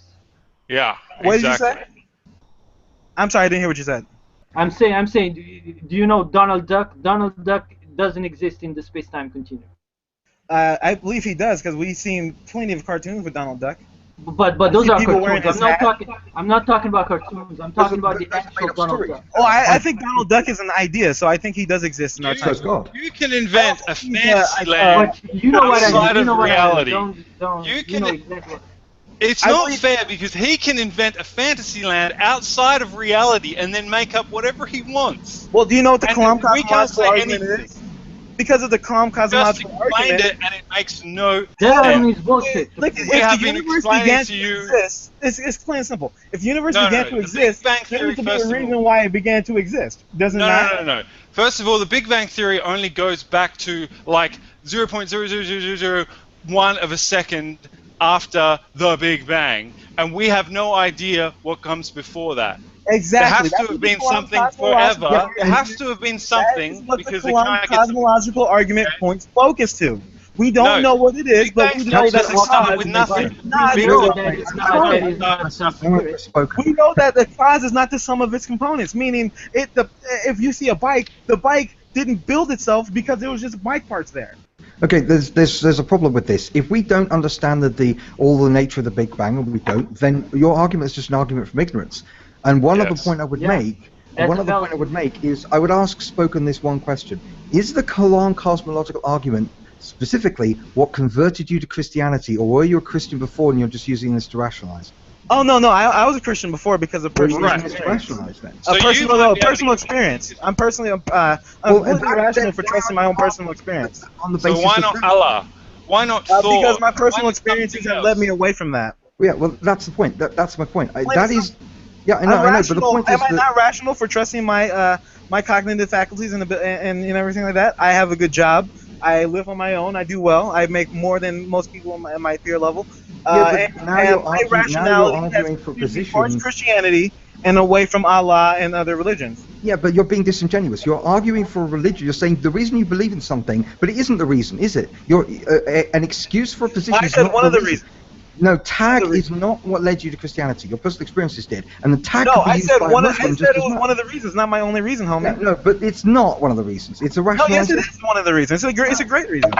Even if it reinforced your beliefs, you had the beliefs before. This is about getting It doesn't back matter. to why you I believe. can have the What beliefs were and the be what was unsure the of them, real and then reason? get other. Look. I can have the beliefs and be unsure of them, then get further evidence, and that will bolster my That's belief called in something. rationalization. If your original position Yeah, there isn't is a correct- rationalization. Yeah, it's a rationalization because A, the argument is How crap, is it and B, irrational? the position you started off with wasn't rational. Let's say, okay, let's apply this logic and let's apply it to a different subject. All right, I believe No, that my let's keep it girlfriend on doesn't your cheat on problem. me.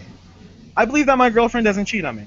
It's not Yeah. because I follow her around. It's because I've been with her enough and I know enough about her ideals that I believe that she won't cheat on me. But it's irrational because I don't follow her around 24/7, so I don't know if she's out there cheating on me when I'm not watching her. No. You have evidence that points to you that she's not cheating. Yeah, and I have evidence that points that God and Jesus Christ is No, true. no, you don't. No, you don't. Yes, What I do. evidence I totally is do. there? I have the Holy Spirit in my life. That's irrational. No, it's not. No, yes, it is. You simply saying it's irrational doesn't prove that it's irrational. Because it's a Yeah, religious I agree. I agree. Calling it psychological irrational phenomenon doesn't interpret through help. religious doctrine. Yeah, simply saying it's irrational I doesn't agree. prove that it's irrational. So But, you need I to but we're agree. not simply demonstrate saying why that me having the Holy Spirit and why that's irrational. Where's my fucking What is the Holy Spirit, please? The Holy Spirit is is what Jesus described in the book or in the four Gospels. It's something that He left with followers of Him. If you accept Jesus Christ as your Lord and Savior, He gives the Holy Spirit, which is something that it's a spirit. I don't have a better word for it. Hey, But it's a. Ghost? It's, I've got a. So you Holy Spirit haven't is the defined thing your that God. is a spirit. The Holy Spirit is a spirit that lives inside of us that gives us comfort and teaching and understanding and stuff like that. You see, Yeah, this but is the point. If you say thought that was rational, you would have started Side with of that it. instead of tag. That's the point. Why do Christians present these? I'm only answering the questions where you guys ask. I know. That's why I asked them, because nobody believes in religion because of tag or any other pseudo-intellectual rationalization. The very first thing I said was personal experience. Do you know what that is? No, that wasn't. You said That was tag. the You very began first with tag. thing I You said began with why I tag. believe in Jesus Christ and why I'm a Christian is personal experience. And then I expounded on that by saying, okay, and there's also the Kalam cosmological argument, which would be something that's outside of personal experience to give further credence to why I believe in something. No, it's all you have because personal experience isn't It's not evidence. all I have. I have many more things. I can say Bible prophecy. You don't know anything about what I know. You're You just do. making these judgments because you think No. you're smarter than everybody, and you can know my life. prophecy- You Yeah, know Bible- nothing about me or my arguments, You're homie. a Christian. Christians have a set of You know all Christian arguments? principles. I've heard every Christian argument. You've heard every Christian argument. Yes, I Okay, have you heard about the argument of the prophecy of Israel in the last? In the, Wait, describe it to me. extensively. You've only got about interject here. Tell me about the prophecies of Israel being alive in the last days, and what does that entail? What can we expect to happen next? Well, Spoken Jesus in will Edward. return, and we No, I'm uh, gonna give you guys a believe hint. I'm gonna give you guys a hint on what's gonna happen next, okay? And then you're gonna tell me what happens after that, okay? So what's gonna Spoken happen in next is Edward. gonna be Israel is going to build a temple on the Temple Mount. That's according to the Christian theology in the book of Revelation, the book of Daniel, and the book of Matthew. So you're going to tell me what happens next. That's just the first step in that story of what's happening next. So you know all the Christian arguments, so you tell me what's going to happen I next. have a beautiful unicorn that's going to come shit on your fucking temple. How's my Now, Mr. That's Cooper. incorrect, but what about Wait, Edward? that's a prophecy. The problem with Bible That's prophecies. not an argument. That's a prophecy. Yeah. Well, I can go further. I can go backwards in time with that prophecy and say that Israel was prophesied to be reclaimed as a nation for That's 2,000 years. self-fulfilling. Yeah, because How's that a prophecy? it was written No by other people who nation wanted in to bring it history. about. No other nation in history has claimed that there will be brought back. 2, no other nation has actually successfully been brought back after having been destroyed for over 1,000 years, let alone 2,000 years. So not only is it a self-fulfilling prophecy, it's one that shouldn't have happened. bullshit? If this is derived from a This is clear. one of the Christian arguments. Hold though. on. I have other addressing Christian your- arguments, though. But you said I'm you know all my addressing- arguments, so go Yeah, I ahead and do. tell me about my argument. Yeah, well, let me. If this was true, if this is derived from a plain reading of the Book of Revelation, not spin after the fact, then how come no Christian ever predicted that Israel would resurrect? I said the book. First off, there have been plenty of Christians who have No before Christian before predicted this. 1948. No, there have no been plenty of Christian documented Christians in the 1800s who said this. because have you heard of the Christians who were going against the Protestants? And guys, if I may interject here, instead of arguing about prophecy and so on, which is an interesting topic in itself, or specific apologetics arguments, why not try to derive theology from metaphysics? Yeah, that's a good I idea. will do that to some extent. I didn't intend this, and there's some overlap in comparative religion and all that, but Can you do it in 3 sentences? it's a little more 5 sentences. 5 perhaps. Brief sentences. Brief sentences. Okay, I probably have to find a script I wrote to do that properly. Well, it's just I would appreciate a universal frame of reference, and the problem with Bible scripture is I'll that give you a universal frame of anybody reference. can read anything in the Bible because Christians Yeah, have been doing all sorts that of is ridiculous correct. things. That is correct. Jehovah's Witnesses However, in 1940. I'm going to give Edward his universal frame of Any reference. book and derive any nonsense they want from it. And I'm going to give Spoken his metaphysical framework to derive it from, rather than just use Bible verses. You can actually derive the fallen state using quantum idealism synthesis. But you are a Oh, you're completely losing me. I am not that smart. Well, but he's a presuppositionalist. Do you say that much, Rats? Yeah, I haven't followed the conversation as And much. I'm 3 for 3. Oh, just my luck. But yeah, you don't have to use presuppositionalism is a bad way to argue with people because you can't. No shit. You can't get past. If someone doesn't share your presuppositions, you're screwed basically. Well, then why is it that so many Christians use presuppositionalism? I don't know. It drives me nuts. Okay. Yes, I'm glad we got some common ground on that one because it doesn't just drive me nuts. It drives me nuts and then sane and then nuts again. Here's the problem, though. We don't accept magic under any circumstances. Well, the model I have doesn't have magic. It simply has, quantum gravity reducing quantum mechanics relativity down to virtual. The magic word, quantum mechanics. Everything is No, allowed. it's not quantum mechanics per se. It's quantum gravity. Rats, listen to this. In Okay. quantum mechanics... Yeah, but it's based on quantum... Now listen. In quantum mechanics, this thought is treasured. A thing isn't real until it's been measured. Now, if this is true, which measurements show it? And if something's unreal, how can anyone know it? That is the the Bell inequality experiments combined with relativity, or the Leggett inequality experiments and Bell inequality experiments combined. How do you measure love? Fail. Bad answer. How do you measure? I'm curious. How You do don't measure love. Love is a concept. You don't measure concept. I feel love all the time when I hug my girlfriend, my soon-to-be wife. Yeah, but I feel love all the time when I hug my mom and hug my brother. Yeah, it's a feeling. Do you want But how do we measure that? I just want to ask. Is it Johanan? How do you say that? What? Johanan. Johanan. There are types of love, but Wait, so we can't measure things that have to do with our feelings? Yeah, No, but because aren't our morals oftentimes based off how we feel? No. Wait, stop changing the subject. Going back to what Jonathan was talking. Yeah, I just wanted to ask him one question. Which denomination did you belong to? Just out of curiosity. Me? Or Yeah. Spoken? Which one? Assemblies of God originally. I'm out in California. I'm going to a different church out here, but it was Assemblies of God at home. So. Right. Okay. I'll just look that up. Yep. Carry on. Oh, right. By the way, I have the references that I promised you about the electric universe. I've got all peer-reviewed, art papers. Thank you. You can send them on my Facebook. It would be awesome. Okay. Ah, I found a website, but it doesn't tell me the theological position. Yeah. So, you're talking with earlier. I had a Skype conversation earlier with some friends with a NASA physicist named Thomas Campbell, who's been getting into digital physics and reducing space-time to virtual reality physics.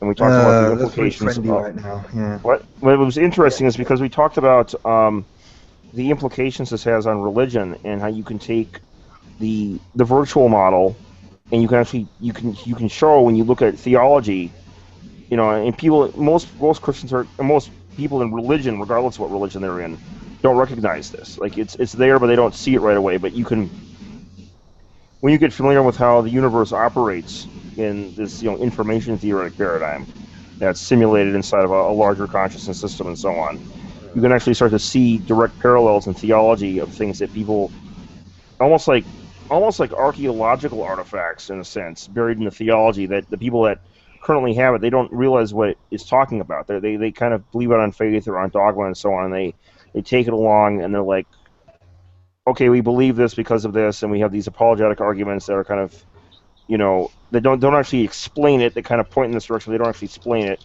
or prove it in the same sense we can prove something scientifically, but we just assume it. And then, but then we see these, look at the theology and so on, and suddenly all these concepts buried in there fit right into this virtual reality model. They can be re-derived from the virtual paradigm. Yeah. Well, the problem is that it's primacy of mind, and we. Oh, that's obviously correct. Well, the reason that's correct we is reject because. Primacy. Yeah, we'll carry on. I'm just saying that we reject primacy of mind for like a million reasons, and we'll go on about that for hours. Well, there's a very simple reason that I accept the primacy of mind as being the only thing that exists, actually identical with existence, is that you start with Cartesian skepticism, which is the foundation for all proper epistemology, and you say, you doubt everything you can possibly doubt except the thing you can't doubt, which is your own mind. And from that, you can point out that, your mind has the property that it could exist even if the whole material world were an illusion. Right? It's all just one big immaterial dream, right? However, matter does not have the property. What is immaterial? What is immaterial? And how non-material. Mind can exist outside the material world? Well, that's that it could just be a big dream. It could just be like a big illusion. Stolen concept. But dreams exist in a brain, right? Well, no, that's an assumption. That's a presupposition. There's no foundation for that. What's the alternative? What's the alternative? Well, the brain exists within the mind. The brain is a simulation in the mind. There's another stolen fallacy. Because after you dream, you wake up to reality. A dream has no meaning unless there is a reality to wake up to. Well, no, assuming that that's from your language set, right? I mean, you make that dichotomy because of your language set. However, when you look at what the real world actually is, it's emergent space-time from Hilbert space, and you look at quantum cognition, a dream model on quantum cognition. Wait. You're making lots of words without defining them. All right. There's a mathematical realm in quantum mechanics that defines wave functions called Hilbert space. Now, they're finding with quantum gravity now is that space-time, our physical reality, emerges from that Hilbert space. Okay. Now, when you take this over into the realm of quantum cognition, they're finding out that your cognitive processes obey the exact same laws, mathematical laws, as you see in quantum mechanics. They behave like wave functions, essentially. Okay. Well, yeah, they're waves. They model with not out about that. We can see that there are waves inside our brains, and those waves are electrical in nature. Well, these are not actually they're not actually in space-time. We call them wave functions because when you map the probability amplitudes out or probability distributions out into physical space, they create the appearance of a sine wave. Okay, they shouldn't really be thought of as waves though because they're not really in space. They're just pure probabilities in Hilbert space. Well, you can. Wait. They are probabilities. Yeah, exactly. They are probabilities. Probabilities of what? Yeah. Of what? Of things being observed, of perceptions of hearing. Of what being observed? Perceptions. Particles. Information.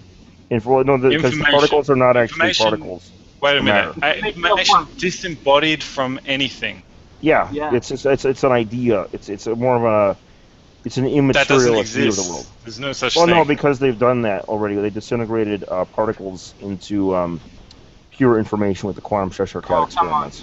No, they did not. That doesn't make any sense. On that. There's no such thing. Now look up quantum non-realism and Leggett inequality experiment 2007. Okay.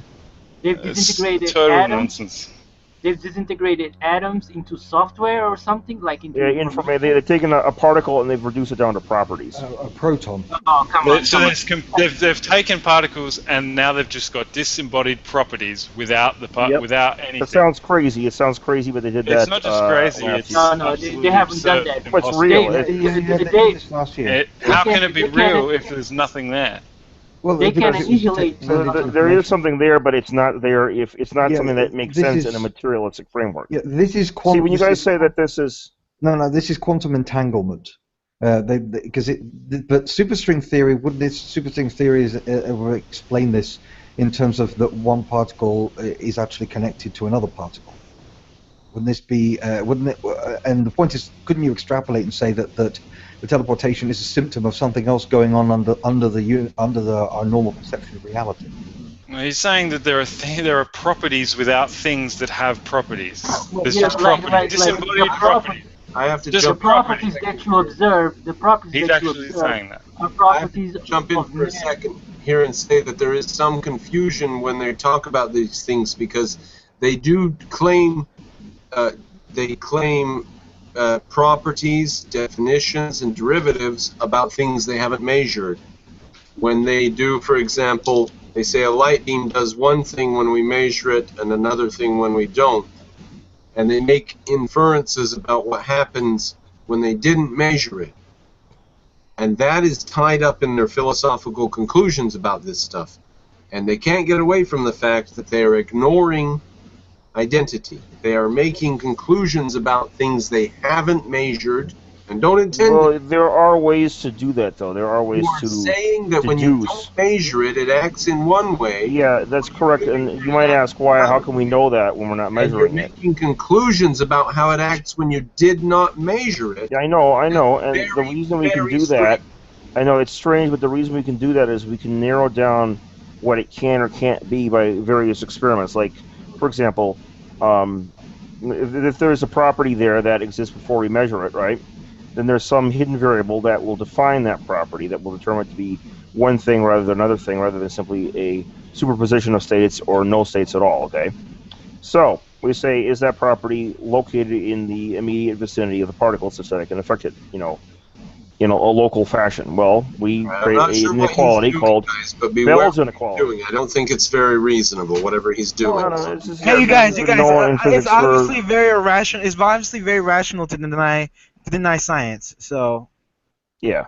So science is always right. Not denying science. Yeah. So now what they did is they created this thing called the Bell. John Bell created this thing called the Bell inequalities, which were a mathematical way to test if these local hidden variables existed. Okay. So when they did the experiment, they found that the local hidden variables were not there, and that's how we get entanglement. Well, the problem is that leaves you with non-local hidden variables, but to have non-local hidden variables, you have to have faster than light signals, which are ruled out by relativity. All right. So therefore, local hidden variables do not exist, and therefore also non-local hidden variables do not exist either, and so therefore hidden variables do not exist, period. You cannot make irrational conclusions, no matter how far you've gone. You can't just throw out reason in your conclusions of science. Oh, it's not throwing out reason. It's simply pointing out that they're using very careful scientific procedures to test for these hidden variables. And that they do not science is built on a foundation. Yeah, that's guys. You're presupposing that reason and materialism have to be the same thing. Yeah, there's no reason to assume that. And furthermore, when you point out that your mind could exist, your Cartesian ego, your I... Reason derives from material reality. That's a presupposition, though. No. You're being just as presuppositional as spoken was a moment ago. Then why was logic invented by materialism? Oh, come on. That is something that you observe. That's not a supposition. Yeah, existence is not... No, right there, that too. The notion that existence has to be material is also a presupposition. For example, so tell me platonic forms exist, right? What is the alternative? Also, you can have a Neoplatonic idealism, okay? Photons but photons are material in the broader sense. We're not using a vulgar sense of material. We are using the sense of materials in the whole universe. Okay, but that becomes tautology. Okay, that's fine. You can go there too. But the problem when you do that is that you run into something called Hempel's dilemma, which points out that either what we're studying when we call matter has the possibility of running into things that we would previously refer to as immaterial, only we've now, because we're studying with science, we now call them material. But then the second horn is, the other possibility is that when we're using the term material, we're just, it's a meaningless tautology. It simply says everything that is. But, no, because it distinguishes it from conception. No, it distinguishes magic it from memories and so on. All those things suddenly become quote unquote material. but that doesn't mean that those qualities are material. They're just properties. Yeah. Okay. Well, so what I'm getting at is that sure you can call these things material if you want, but the problem is then the term material becomes applied to what was previously referred to as immaterial, and then therefore the category material becomes kind of like the null set. It's just by immaterial you mean concepts, right? Yeah. Photons Yeah, onto and minds and concepts Photons depend onto concepts. on materials. So Well, that's how what I'm we saying. form concepts in our mind. Okay. Yes, Yeah. yeah, and then Now, furthermore, what it's that's another question though, because they may not depend on, material objects. They may depend on sensations. Like, can you distinguish between a material object, your sensations of material object, and the material object itself? Is there any way to? I mean, you've never seen anything beyond your own sensations. Am I right? Yes. Well, yeah, and those sensations we don't only feel sensations. We also integrate them, so we know that. Yeah, we integrate the feeling sensations. reality. Okay. We You integrate. can. So now, This is the therefore, trick of okay, measurement. we have sensations, okay, and then we know that dualism is incoherent because, if you have two substances, they have to interact somehow, but they have to interact via some kind of shared property, which makes them the same substance again. Substance dualism, not property dualism. Yeah. So now, what I was getting at, well, the issue, so it gets rid of substance dualism, but what I was getting at though is that, therefore, if you have sensations and you're able to interact with sensations, and therefore it means that, since dualism is impossible, incoherent, there can't be anything beyond the sensations. It has to be a world made out of pure sensations. Otherwise, you have pure a second sensation? material substance. What about property dualism? Yeah, it has to be made out of consciousness. Otherwise, you have a substance dualism problem. You have to add a second substance called matter. No, I don't think dualism is a problem, because matter can act as a substrate, and the mind, for example, can come as as a property, as a quality of that. Right. Well, the problem with that is that properties always entail something they are a property of. Okay, so like, if I have a electron. It's a property of something. Okay, so the point is that if you have just property, if the mind is just a property, then in order to conceive of the mind, you have to also conceive of its substrate. Okay, its material substrate. But the point is that, as we all know, at the very foundation of basic epistemology with Cartesian skepticism, we can conceive of the mind on its own without reference to anything else. Okay. So therefore, how's that? How can you? Because you can doubt everything else except your own eye. Yeah, but the problem is that your thoughts. No, you can doubt anything you like, but that doesn't mean that you're right. Go ahead. No, what I'm saying is that you can conceive of the mind in independence to anything else. Okay. No, However, you cannot conceive of a property in independence to anything else. So therefore, it follows that your mind cannot be a property because... You cannot conceive of a mind independent of... Oh, I can. It's very simple. All you do is you say, doubt everything you can doubt until you can't doubt anything more, and you realize, this whole world could be a dream, the brain could be a dream, every reference we have to a brain, that could also be a dream. Whenever we do neuroscience, that could all just be some giant lucid dream in theory. And so you could doubt all that, but the one thing that you can't logically doubt is the doubter itself, right? Yeah. Well, we know that we are real. But the problem is that what is that is the process, a process of thought, and our thoughts are arranged in terms of our it's the product of our experiences and our language, which is derived from reality. The reality comes first, then the thoughts, then the doubt. So you can't. No, hold on here. No. What's the reality, though? I mean, like the mind. The whole point is that what the reality is the mind. I mean, how would a mind start off as a blank slate and create its own reality? Without a perceiver, there is no such thing as a perception. Yeah, but that's true. That has to come from reality. Yeah, but my point is that otherwise you're a blank slate. If our minds, when we're born, we're a blank slate. The perceiver. Well, that's questionable on grounds of genetics. But the broader point is. No, the point is that solipsism is inconsistent bullshit, and I don't know why Christians keep using it. No, it's not solipsism. It's epistemic solipsism, which is not solipsism proper. It's simply a solipsism is thought experiment to make an epistemic point. But the point I was getting at is you have the perceiver has to come before the perceptions. Okay, there's no perceiver. There is no such thing as a perception. Not at all. We perceive things in reality. I know What you, but what I I'm saying think you is, can't deny. okay, What I so think the reality is there, epistemically speaking. Now, logically speaking, we can make a different case. That's a whole other matter. You might make an argument that the reality comes first ontically, but I'm talking epistemically. Okay, epistemically, it has to come the first. reality comes after the perception. We know about the reality after we know about the perception, and we know about the perception after we know about the Yeah, perceiving. but we can't have the perception of reality until there's a reality first. Because you can't Right. have a perception. Okay. Well, we'll deal with that the later. We'll perception deal with has that. to have a reality. Okay, You I can't know. have a We'll, mind without universe, because where does all the data come from?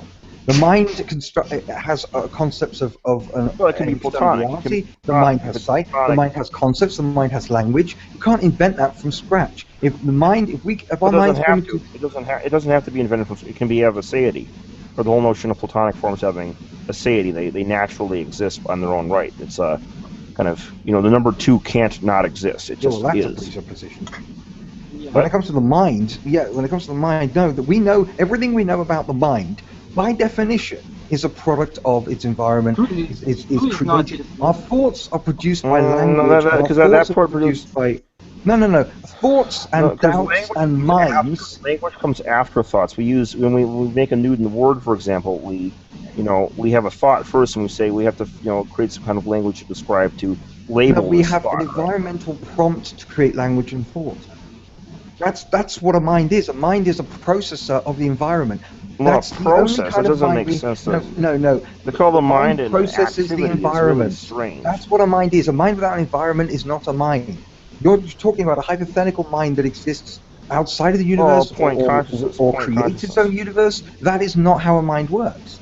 You're going against. Well, that's actually very simple. I mean, I can scrap the metaphysics and just go straight to the physics on this. It's really very simple. It's yeah, but then you go to fringe physics. No, it's not fringe. It's actually quite mainstream. And it's actually quite mainstream. Quantum theory. Well, Sean, would you call Sean Carroll? Would you call Sean Carroll Deepak Chopra or a New Age woo-woo person?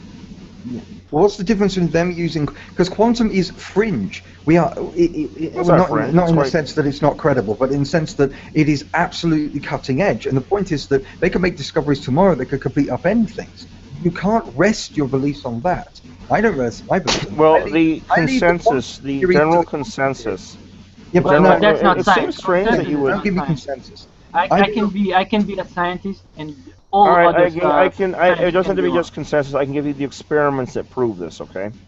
No, they don't prove it. Very simple. Very simple. That's just not disproven. Okay, you know what I'm saying. You can prove things within a margin of error. You get to 5 sigma and you say it's quote unquote proven, and it gets put in a journal, peer reviewed, and all that, and it's not never proven to 100% certainty, but in science nothing ever is. So, I mean, it's kind of a pedantic. Okay. You are saying that you're relying on the most fringy stuff that you can get, the most cutting edge, the most malleable, the most likely. But if you want to get to a mind outside the universe, you're going to have to get there, aren't you? If you were building on like Newtonian physics or something that we've had for centuries that we understand inside and out, I'd understand. But we've had the physics. You cited an experiment which took place last year. You're looking at the most ambiguous. Okay. And we don't even know Will it help matters if I cite one experiment from almost 10 years ago and another experiment from over 30 years ago? Will that help? None of it's quantum, no. Because the entire quantum it's very foundational in quantum. Okay, it's not just but all quantum. It's all quantum's in flux. We've had quantum mechanics for 100 years. This is why we have also the problem quantum of mechanics interpretation. is more certain than Newtonian mechanics in terms of experimental testing right now. Well, yeah, but the problem not really. No. Yeah, it's the most tested theory in physics, in science for that matter. All time. Not the most tested. We can see the results of quantum mechanics. We can see that the statistics are right, but it doesn't prove anything else that you've been saying. No, we can prove other things too. For example, we can prove that both local and non-local hidden variables do not exist by the various inequality violations that we've proven. Okay. And how you would prove from that? those 2 things. Well, the first one is through quantum entanglement experiments, which are now use quantum entanglement in quantum cryptography and other things. So that's not longitudinal waves. It could be scalar waves. So yeah, but except those would go. it doesn't. Yeah, that's assuming non-local hinge variables. But to do that, you have to violate relativity, which is, bedrock physics for the last. Well, not years. really. Like relativity still has some things that need to be proven that haven't been. Yeah, well, one of the things Johannan, real quick. Yeah. Johannan, real quick. Do you see these rational people who don't know what they're talking about? Because it's clear that I don't even know what you're talking about. It's clear that you're studied in this, and there's people who are arguing with this, but yeah, they're claiming they're rational even though they don't know what you're talking about. It's very interesting. I talked to Tom Campbell about this today in the chat, and he's the NASA physicist and all this, and he's saying, we were pointing out that when all this comes out, it's going to cause a lot of reactions in a lot of firstly, you're going to see people that are going to take it off in crazy directions. They're going to take it's going to be L. Ron Hubbard times 1,000. But then there's going to be another reaction too, which is going to be people that have a vested interest in the world being material and there not being a God or a larger, a fractions other that simulates the universe, etc. I've studied electronics. I've studied physics, so I know what I'm talking about. Okay, so I know how quantum mechanics. What I'm getting at though, what Spoken was saying is that there's going to be, when all this stuff becomes more popular, and it's already becoming popular, and I've seen this somewhat on my channel when I popularized this, there is an incredible reaction against it because it's psychological that's driving it. It's not really rational to reject quantum non-realism. It's established physics, but people have this kind of reaction to the world being virtual, right? So they don't like the notion of this. It kind of terrifies them, and it's he pointed this out there, except unless you're in, studying the foundations. It doesn't make sense. It doesn't make sense. Well, it makes sense if you don't use a materialist metaphor. It makes perfect sense if you don't use a materialist metaphor. If you don't presuppose that matter, predates the mind, then yes, of course, it's not going to make sense. I mean, if you do presuppose, it's not going to make sense. But if you don't start with any assumptions that the mind is a product of the brain and so on, then of course it's going to make it. Then it's like, well, duh, it's obvious. It's that is what we observe. If you truly start with no assumptions like Descartes did, and you reach the conclusion that the mind is not, the mind exists even though matter can be doubted still, so therefore the mind is not matter. And then you have dualism as false. Of Descartes? What? Have you seen the physics of Descartes? They didn't make any sense. Yeah, I'm not talking about the physics. I'm talking about the basic epistemology. He went off the rails later on, but he made some logical leaps. He made some logical leaps. What I'm saying is, prior to those logical leaps, things make stuff makes sense. Therefore, I don't think that's cherry pick the stuff you like. In other words. No. I don't cherry pick that I like it. I cherry pick it because it makes sense. I approach him the same way I do with any philosopher. I look at him and I say, he's got these valid points and these other points are not valid and so on, and it's how it fits. But Jonathan, how did Descartes know what thinking was? Well, his introspection. Yeah, but no. He was a neuroscientist. Neuroscientists know what thinking is. Except most neuroscientists don't actually know what thinking is. They say insane things like qualia don't exist, and we think we're thinking, but we're not actually thinking, and so on. You see this all the time. It's called eliminativism, and it's absolutely insane, but it's there. Jonathan, how can you introspect if there's no external material world? Why not? You just have access to platonic forms. External material world. What are platonic forms? They're innate concepts. Innate concepts, like so how something. Innate ideas, I should say. Innate ideas. Yeah. So how how that it exists? It has a satiety. It has its own innate existence. That's the point behind it. No, you're in a tautology there. You're going in circles. No, it's not that something innate. It's not that. How can something innate be?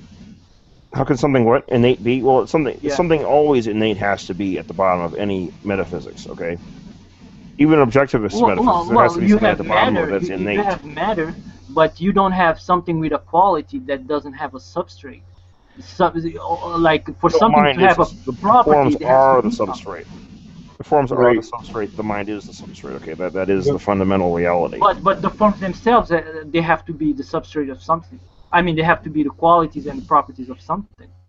No, they don't have to be instantiated. I mean, you can have, I can think, for example, of a unicorn. A unicorn is an idea in my mind, but there's no, but it's instantiation of that out in the it's physical world. Integration of data. Yeah, it's something that doesn't exist. You're taking one bit from one but another. it still is the platonic form of it, even though it doesn't exist No, in the physical world. You just you get the concept of a unicorn based on a real horse, and then you embellish it with things that don't make sense or exist.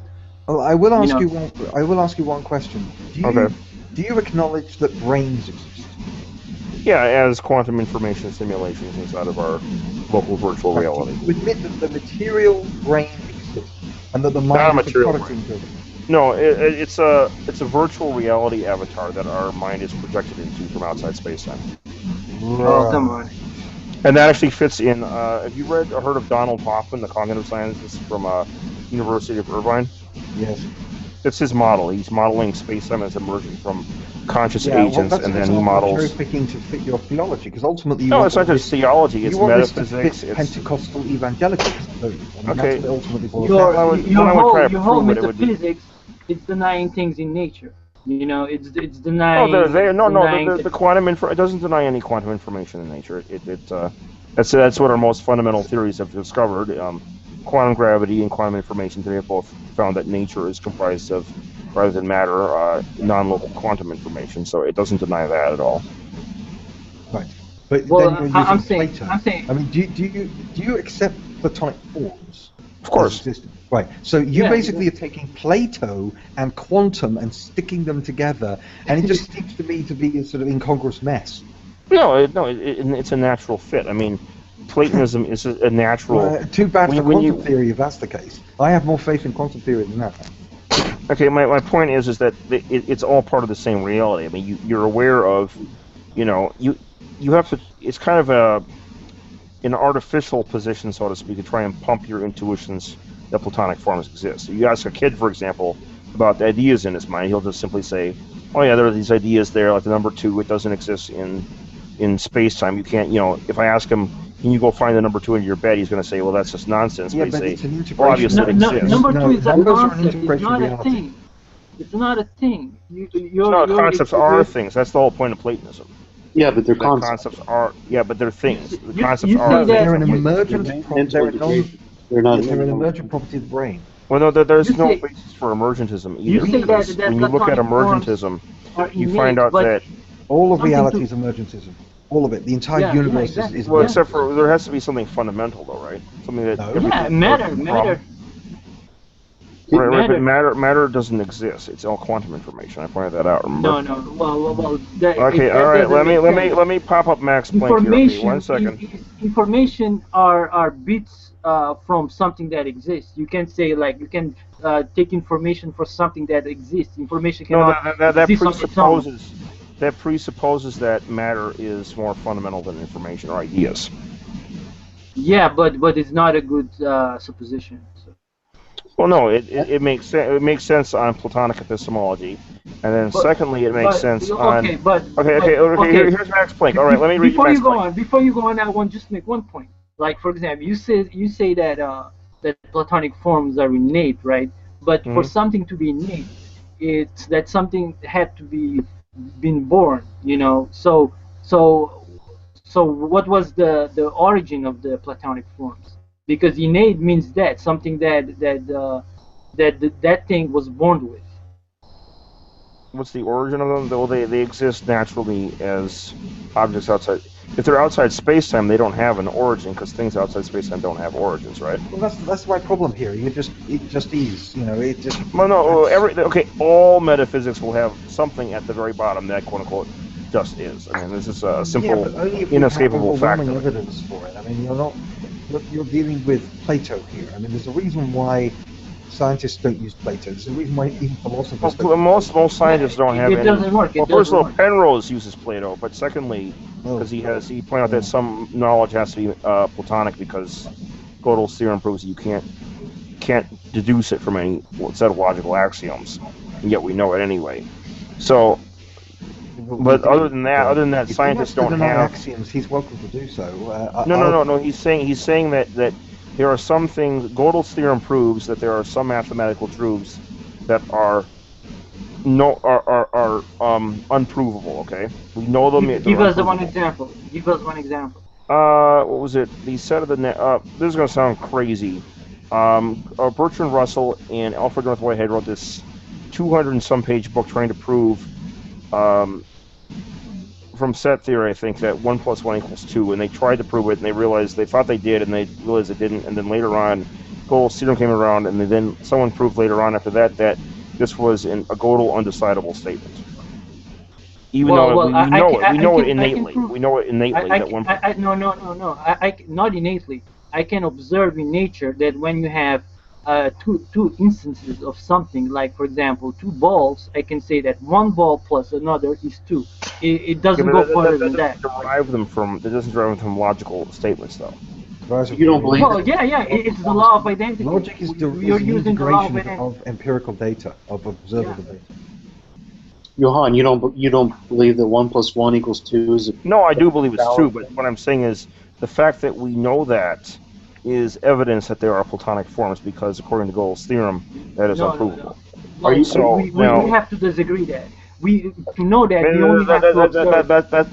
That's all mathematics takes that. Actually, and this is why I hate mathematics. Yeah, well, the point is that the mathematicians have pointed out that is an unprovable statement. Another example, a Cantor's continuum hypothesis. The conclusion to Cantor's continuum hypothesis and possibly Fermat's last theorem are things that are... Well, one thing. Before you name a theorem, explain it and then name it, because if you I don't know the theorem itself, it, but what I'm saying is... that these are examples of things that have been shown to be Gödel undecidable statements. I still don't understand how you get water turned into wine. Well, that's rather simple. All you have to do is, it's a virtual reality, right? So, and the virtual reality, of course, is encoded in wave functions, what we think of as waves. They're not really waves. They look like, that's how they project into our space-time. But if you were to... They're statistical. It's not magic in the sense that Please let him finish. You guys have to stop interrupting him. Superfin, please let him finish. Say what you got to say. All right. So if you want to turn water into wine, you have to change the quantum vibrations of...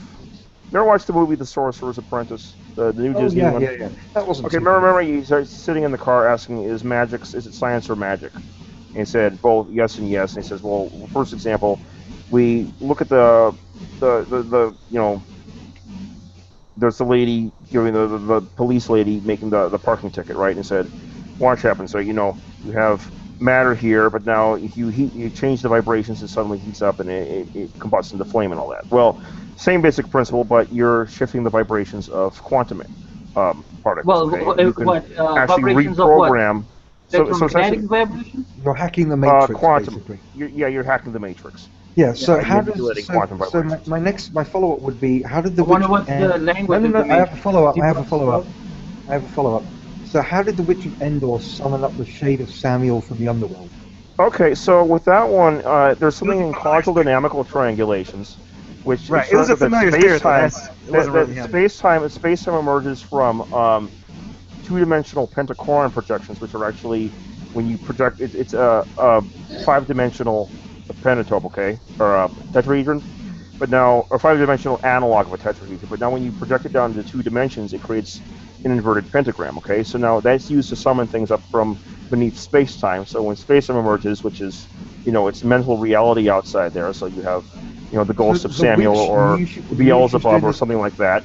You can therefore create this, 2-dimensional pentachoron projection, which is a inverted pentagram, That didn't make any sense. You have to know whether the witch knew what she was doing and was consciously aware of it, or did she get it?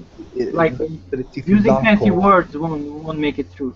All right. So basically, what I'm saying is that you can model things emerging, like if the material world is a simulation in the mental world, you can have other minds floating around back in the realm outside. Behind. World, and then you can use methods to summon those other minds into our virtual reality frame. Do you accept Kabbalism then? What? Do you accept Kabbalism? Yeah, as a mechanism. I mean, it's a science of sorts. Yeah, because I thought I recognized this. Yeah, this is capitalism. Mm-hmm. Yeah. Oh well. Yeah, it's the same type of mysticism. Well, Plato was a mystic. What do you expect? Begins with mysticism and ends with mysticism. You have a rational mysticism. What was it? Wolfgang Pauli. You know Rational Wolfgang mysticism. Pauli, right? Yeah, I like that. Yeah, he called quantum mechanics. So his term for it was lucid mysticism, I think it was. Because it made sense. It was a rational. I definitely wouldn't disagree with that. Well, nowadays, people don't know, the mechanism behind the statistics of quantum mechanics, and they can come up with all sorts of nonsense to explain quantum mechanics. Well, this is why we ended up with Deepak Chopra talking about quantum healing. Say again? This is how we ended up with Deepak Chopra and New Age and all that stuff going about quantum healing.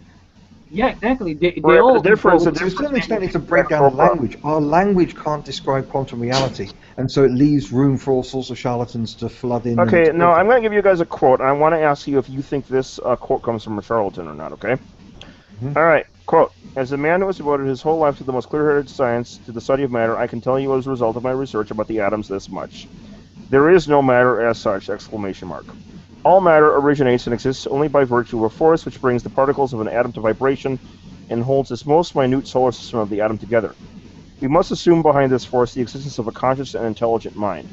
This mind is the matrix of all matter. What? I said that was a leap right there. Okay, would you say that the man is that what I'm getting at? Is that I mean, it may have been a leap, but we don't know the thinking behind that, how he got there. Okay. Okay. Well, my question for you is, does that sound like a quote of a charlatan or not to you, of a Deepak Chopra sort? Yeah, I think he has a certain philosophy that doesn't go well with scientific, discoveries. But the punchline is the quote will be from what he regards as an established scientist. So yeah, exactly. Yeah. The quote is from Max Planck, founder of quantum theory. Yeah, and this is why. Wait a second. Max Planck said that? Yeah, he also said this. I thought he was against the modern interpretation of quantum mechanics. No, I don't think so. He was. This is a quote. I'll give you another quote of his. Okay. But in that quote you just read, there's physical particles. What?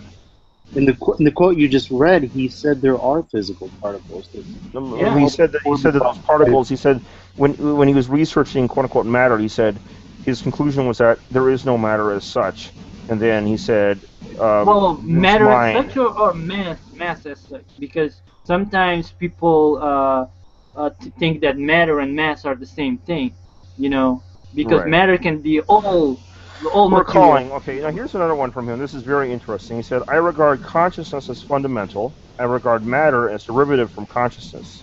We cannot get behind consciousness. Everything we talk about, everything we regard as existing, postulates consciousness. That was a quote from The Observer in January 25th, 1931. Okay, well, I thought that his perspective on all of it was that it was on that light was the reason of the quantum phenomenon. Yeah, but that's simply explaining like the photoelectric effect and so on. That's how he derived it, right? He noticed that there was this black body radiation problem, and he's trying to solve it. Yeah, black body radiation, normal. Yeah, the normals, for example, of a electromagnetic wave. So it was all based on that. Well, I mean, look at it this way. This is Aristotle versus Plato. So at least we're in familiar territory in that sense. At least this is the same battle we've been having for 2,500 years. So at least there's something right about this. There's something true. I just wish Mr. Cropper were here because he's more of a traditional objectivist than I am. But yeah, I kind of like this. I do hope you turn up for other things, preferably other than Mr. Cropper around. How on earth do evangelicals and apologists keep finding it? How do I what? How did you find the hangout? Oh, I saw it on Mr. Cropper's wall. Oh, he's been baiting Christians again. I saw that and I thought to myself, this is going to be fun because I can jump in here and cause trouble. And usually, Christians don't have a framework to, and I do. I have a metaphysical. I can actually detailed metaphysical framework, which I can then synthesize. I can show how the physics meshes it in a very seamless fashion. What he was hoping would happen is that a presuppositionalist would come in here, and I'd go batshit insane. That's what he was hoping, because he's Jerry Springer. Presuppositionalists drive me crazy. I mean, it's ridiculous. Well, if you want to go back on some of the earlier hangouts, you'll see me screaming my head off at them. So I'm glad I have the sympathy of a Christian. So yeah, you're welcome here anytime. But presuppositionists, I just can't stand them. It's so terrible. I don't like losing my temper. From quite some time. Rats. Yeah, exactly. Rats has been in our circles for a long time. Yeah. It's just that the thing. I like Cropper's politics, and so I got mixed in there, and then ended up getting in these. Yeah, that's all. It's the whole thing. You see, that's more my kind of thing. I don't like doing the foundational stuff because abstractions bore me. So I'd rather go about history and politics and ethics way more. Well, at least we could apply, the concepts to things in reality, not just talk about them, just for their sake, but for things that we observe in reality as well. Yeah, I just prefer to deal with things on the highest level of organization, like sociology and politics and stuff. I love history. Okay. I should be watching a history documentary right now, actually. Okay, I'm lying. I should be blowing up spaceships, but there you go. Okay. Oh, by the way, Rat, now I understand your motivation for believing in, in the Copenhagen interpretation of quantum mechanics. Well, actually, I believe digital physics. It's because, okay. So, but they're similar. They all, they are. They're both non-real. They both have the immaterialist ontological implications. Yeah, exactly. And that's because you are a Christian. Oh, so now it makes sense. I thought you were an atheist. No. I actually just made a documentary. That's how I got the interview with Tom Campbell today. I made a documentary about 2 months ago about detailing. Describing the physics for the universe being a mental simulation. So yeah, I believe in a God. Scientifically explicable God, but a God nonetheless. Well, I think those things are mutually exclusive, but if you have a point, you should try to pass it on. And what's really fascinating is when you look into, on just a survey matter, you see all the quote-unquote weird things in physics, right? There's a whole bunch of weird things in quantum mechanics, and then simultaneously there's a whole lot of weird things in relativity, and then there's things like the Big Bang of how did the universe just come out of apparently what seemed to be nothing, but it had to have some explanation, but it's not within the universe, and what's up with that? And so you have this whole list of these. Well, you can't be. Yeah. So the point is that you have this big list of weirdnesses that don't seem to make sense in modern physics, right? Within an intuitive framework. Yeah. And so there's this guy named Brian Whitworth who he said on the one side, let's assume that the world is atoms in the void. It's just atoms in empty material particles in empty space, okay? And so he has this model of material particles in empty space on the one side, and then on the other side, how you expect the world to intuitively behave if it was that way. Then you have the other one of, let's assume that it's a virtual reality that is like a virtual simulation of atoms in empty space run on at a deeper level on the laws of information processing. And then let's put these two side by side and see which ones fit the weirdnesses in modern physics better. And what he showed is that this huge chart all down the line, all the so-called weirdnesses that you see in modern physics very closely resemble the kind of behavior you'd expect out of a virtual reality. To the point of it being eerie. It was spooky actually. It was like whoa. Well, according to for example, the wave pilot theory, those things can be explained in a much more cogent way.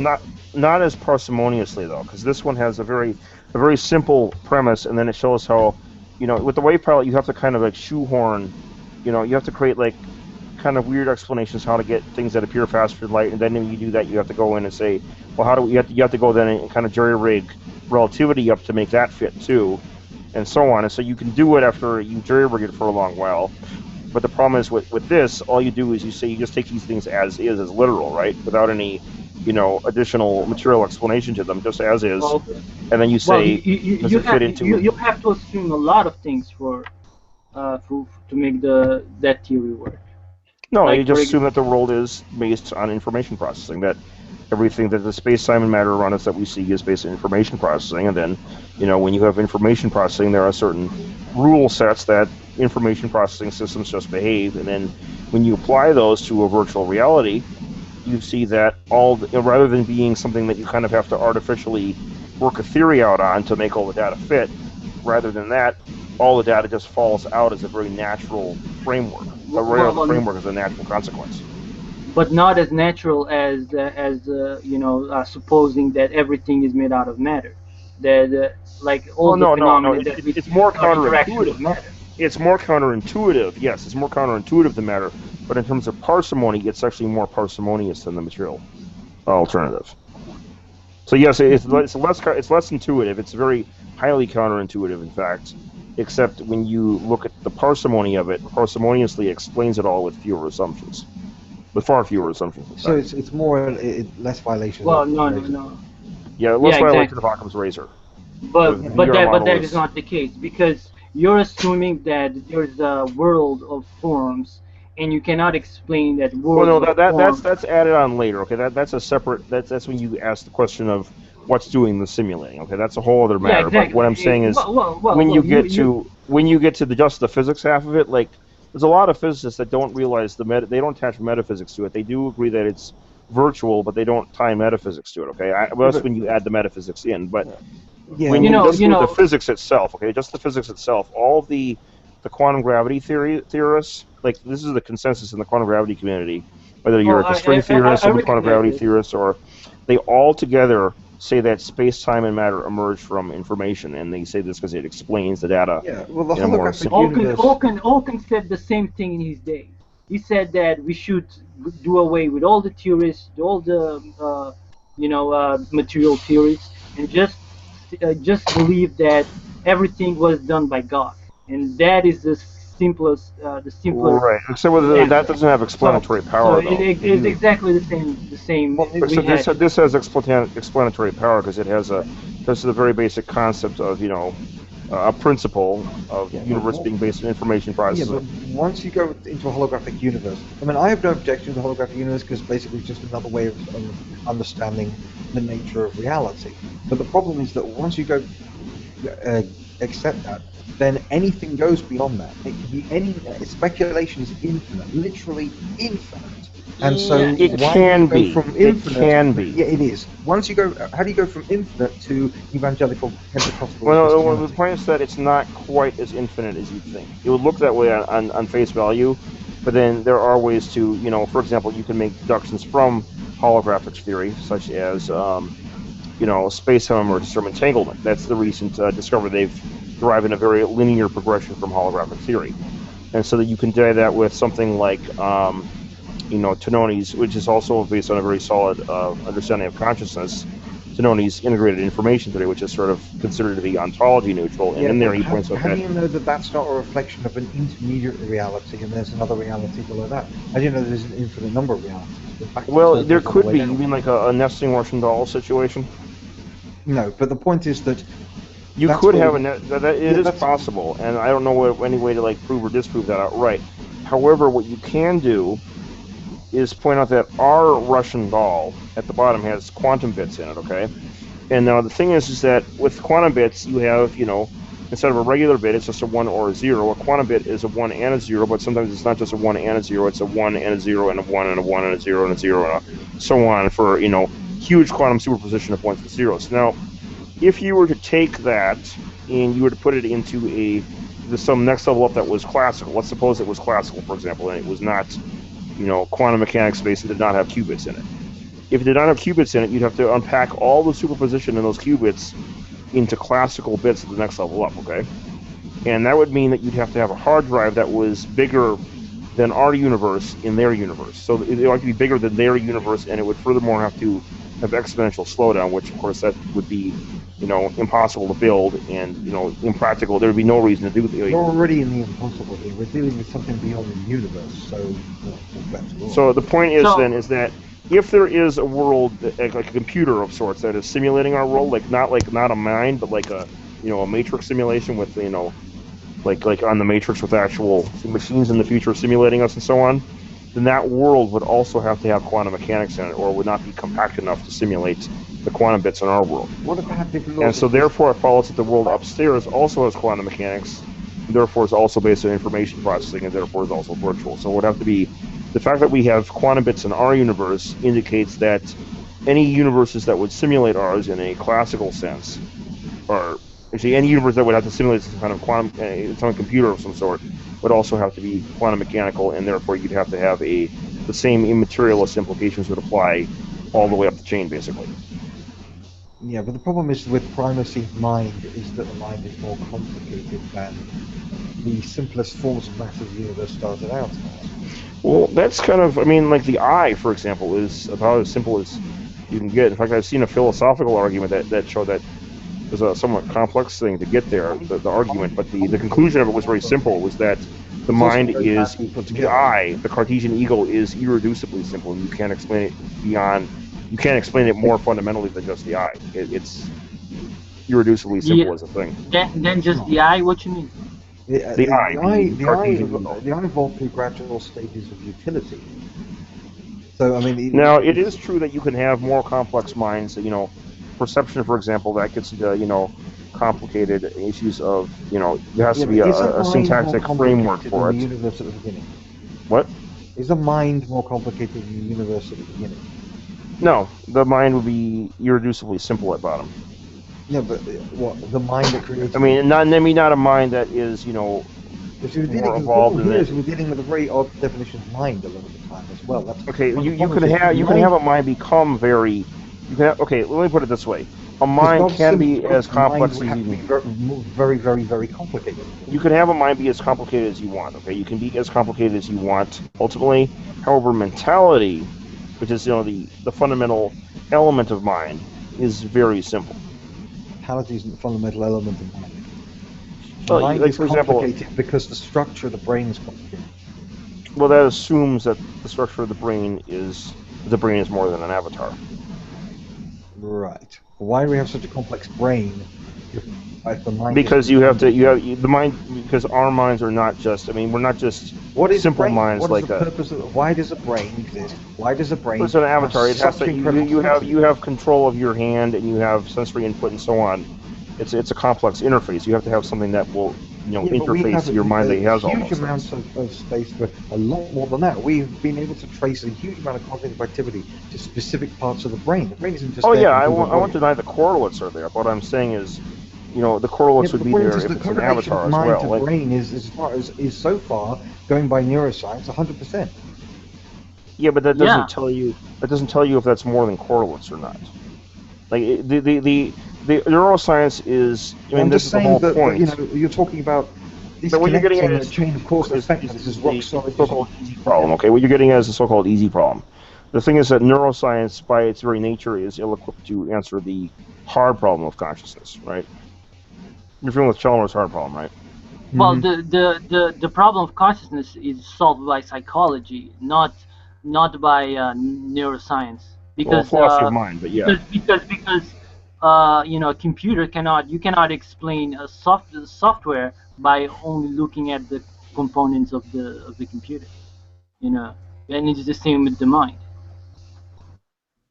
I think I'd give our mind a higher level of emergent complexity. I think it's only a matter of. This is why when you have brain damage to a particular part of the brain, it can affect any number of things, from the ability to smell, to your personality, to your ability to feel love.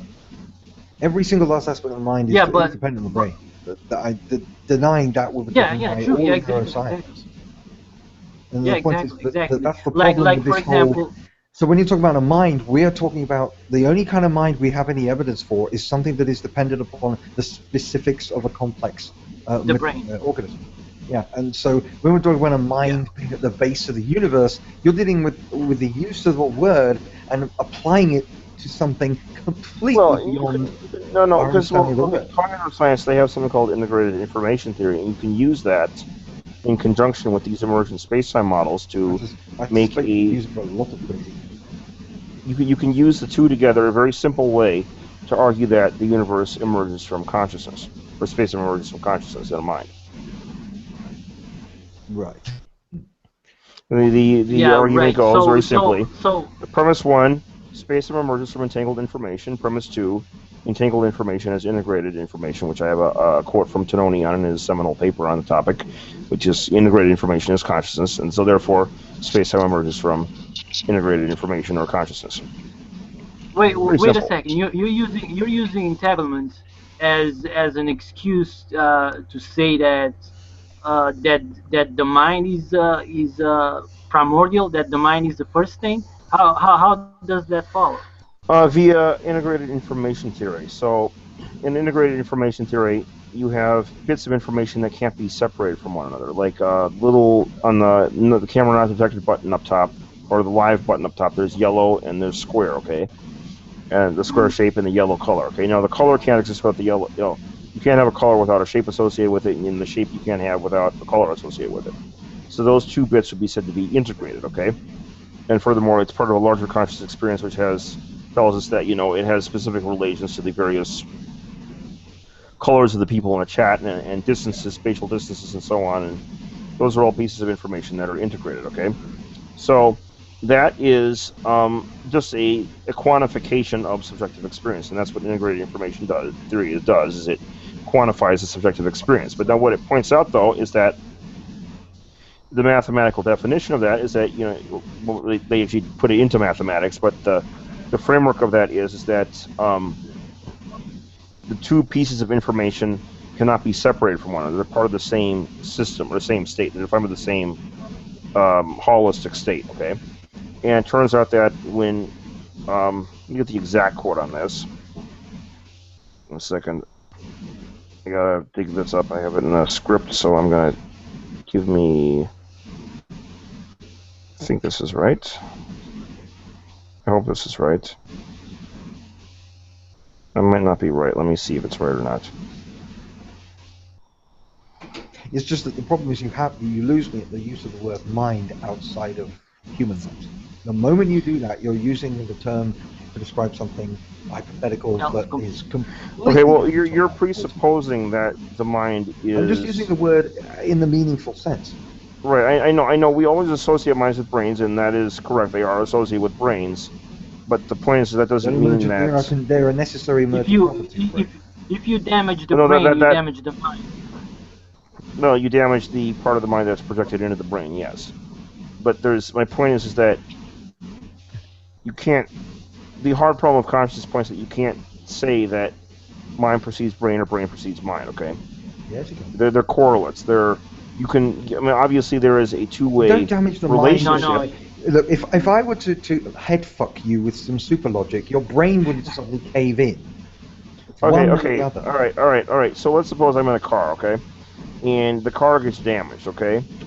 I'm going to get damaged as well, okay? So, yes, it's a causal relationship between mind and brain. That makes sense, but that only makes sense on an idealist framework where it is possible for a brain to interact with the mind in the first place. But that's what we observe. It's not the idealistic. Yeah. Well, no. What I'm getting at is that if we observe the brain causing an effect on the mind, if we observe me getting drunk or my grandmother getting Alzheimer's, and therefore that affecting cognitive function of the mind, that means that the brain is able to interact causally with the mind, and it can only do that if substance dualism is false. However, given that the mind is immaterial on grounds of philosophy of mind, there's a very strong argument for that. That means, therefore, that the brain must also be immaterial, otherwise it would not be able to interact on the mind so as to be able to impair cognitive function as the brain gets damaged. Yeah, that's if you're dealing with metaphysical dualism, but you're dealing with magic, basically. But that doesn't... There's no logical chain of cause and effect there. No, I took dualism out.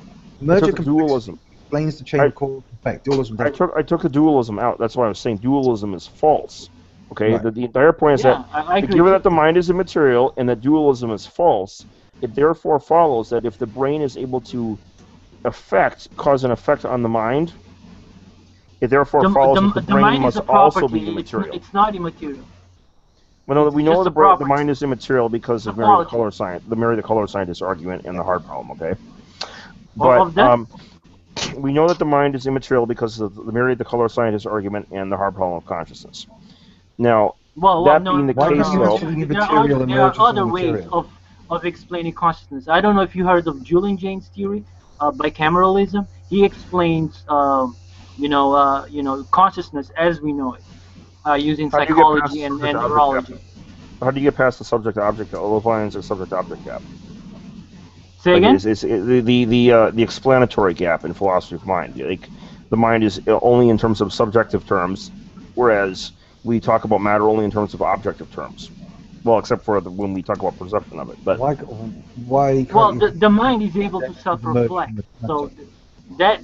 that is a way that the mind can perceive its own self. well, that's not what he's getting. He's getting at an entirely different issue. Is that he was saying is the mind is to interact with the brain. The mind must be immaterial. Or, I mean, sorry, no.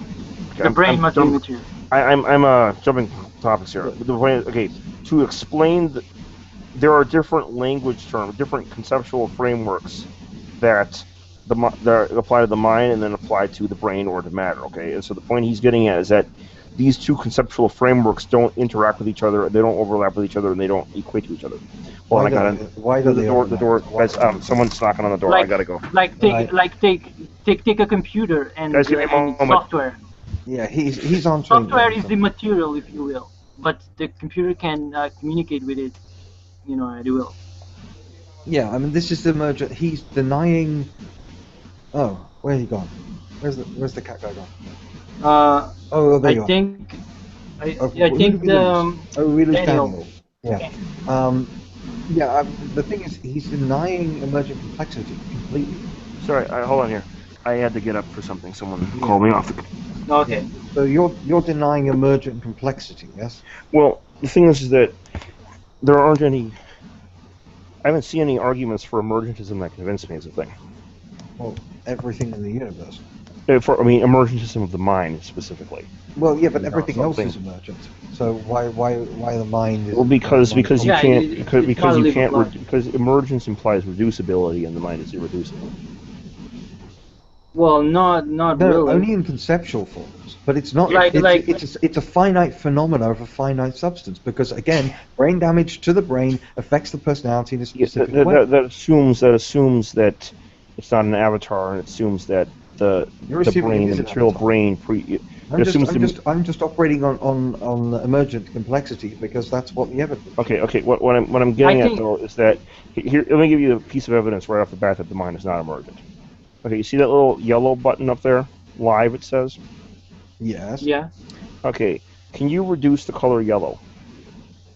Well, yeah. It's a word to describe the filtering process of photons through. Okay, I'm not talking about the process, the filtering process, or it's a frequency of light. The word refers. I'm not talking about the EM spectrum either. Okay, if you were to have a dream, that would not even correlate to light of a certain wavelength. Okay, that would just be. I'm talking about the yellow qualia itself, the subjective experience of yellowness. It's like a computer. We have a internal representation of the color yellow. Right. But the thing with that is that say that I'm in a room by myself with a Chinese grammar book, okay, and I don't know a word of Chinese, and someone is slipping letters underneath that have Chinese questions on them, and I can manipulate the syntax the same way that a computer would be programmed to do. All the rules are programmed into the computer that are also in my grammar book, and I look up the symbols, and I figure out, based on the relation of symbols on the letter, I can, formulate a response based on my grammar book, okay? And I can come back and with a letter underneath, write another letter with more Chinese symbols, and the person will say, oh, that's fluent Chinese, okay? Now, the problem is that that's the same way a computer processes, understandings of things, or a word of Chinese. But the thing is, I wouldn't understand a word of that Chinese. Yeah, because you don't know the correlation. All you had to do is know the correlation. You didn't. Yeah. Eventually, you would understand because you would, through experience, be able to establish a correlation of. Well, except it wouldn't correlate the words with anything. The words could correlate to I could be using a word for one thing when like a word for deer when it turned out that deer was actually the word I thought was relating to deer was actually relating to parrots the whole time. Yeah, well, that's because you're or zebras or whatever. There'd be no way for me to tell. You can be deceived. That's your point. Yeah, well, my point was that It's I got wouldn't to have do with any. I wouldn't have any awareness of the semantic content of what those words were meaning. I would just know that these are letters, these are symbols, and I'm manipulating symbols in the grammar book. Right, But the thing is and that the color during yellow evolution, goes into this cause because you have the experience of the color yellow and then you dream about color yellow.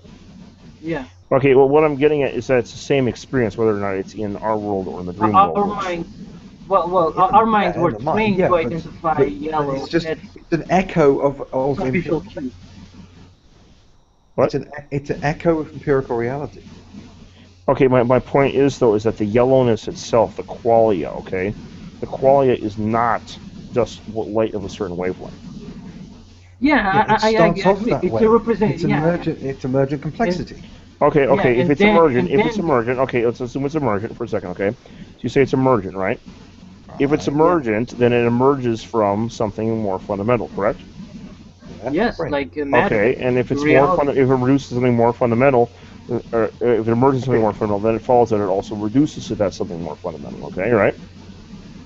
What do you mean reduce? Well, yeah. Okay, if I have an anthill, that anthill is emergent from sand and ants and little bits of dirt, okay, and clay and so on, okay. Now the problem is I can then take the anthill and reduce it. No, it's constructed out of it, not emergent. Nice try. That is emergence. Emergence is the notion that you have smaller things coming together and creating larger things. No, it's not. Well, it's not only. Okay, what like you're talking about is strong emergence, and it's in the field of matter. It's like a process that makes something else.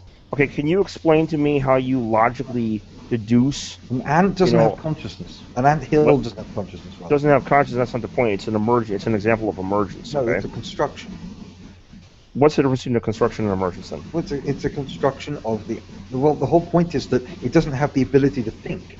It's not. I know, but not all examples of emergence doesn't arrive from an anthill. It does with a mind. Okay, what I'm saying is that not all forms of emergence are dealing with minds. Okay, I'm getting an example of emergence that is not related to a mind to then show you what emergence means. Anthill is a category. Yes, but an anthill is not the same thing, not the same kind of emergence as a mind. There are loads of different kinds of emergence. Okay, so you're talking about strong emergence then, right? No, we're talking about the mind is a different kind of emergence because it has the ability. You have the physical reality which creates yellow. You have the optical data sees the color yellow, puts it in the brain, and then stores it. All you're doing is you're basically subjectively experiencing the stored information of yellow in your dream. Yeah, that's it. Okay, but so the information had to come from somewhere. The information of yellow is not reducible, right? It comes from the external world, but the point is that it comes from the light. Okay. Yeah. That's fine. Like we can even say we're a like conscious panpsychism. I can even take away the idealism and give you material with like a panpsychism. We're a computer which can scan its own data. Yeah, but what I'm saying is anthills can't scan their own data. I can give you if you want something like panpsychism. Okay, I can say let's put matter back in the equation. Let's take idealism out. Let's put mental properties on matter. Okay. Out of matter. Well, that's the question, right? I mean, that's not panpsychism, but the question is how do you do that? You can't in order to have a sufficient explanation. Every aspect of the explanans has to explain. It just is. That's what we observe. We simply observe that this is the reality. That's not a philosophy of mind argument. We observe other people have minds, and we are also. That's not an explanation for emergence, though. That doesn't explain why the mind is emergent. It's an observation. We start off with no. We don't study the mind through empirical observations. We study through we can't study the mind through empirical observations. The cognitive behavioralism is a category error because the mind is not a behavior. It's not just a set of things that some third person does. It is the complexity of the mind. Okay, we're getting to that later. We're getting to the emergence in just a moment. What I'm saying is we're not getting you can't study the mind. You cannot study the mind using empirical means only, because if you did, the mind is empirical means are third person only. No, science you cannot use just empirical data. You have to integrate. You have to put the data together.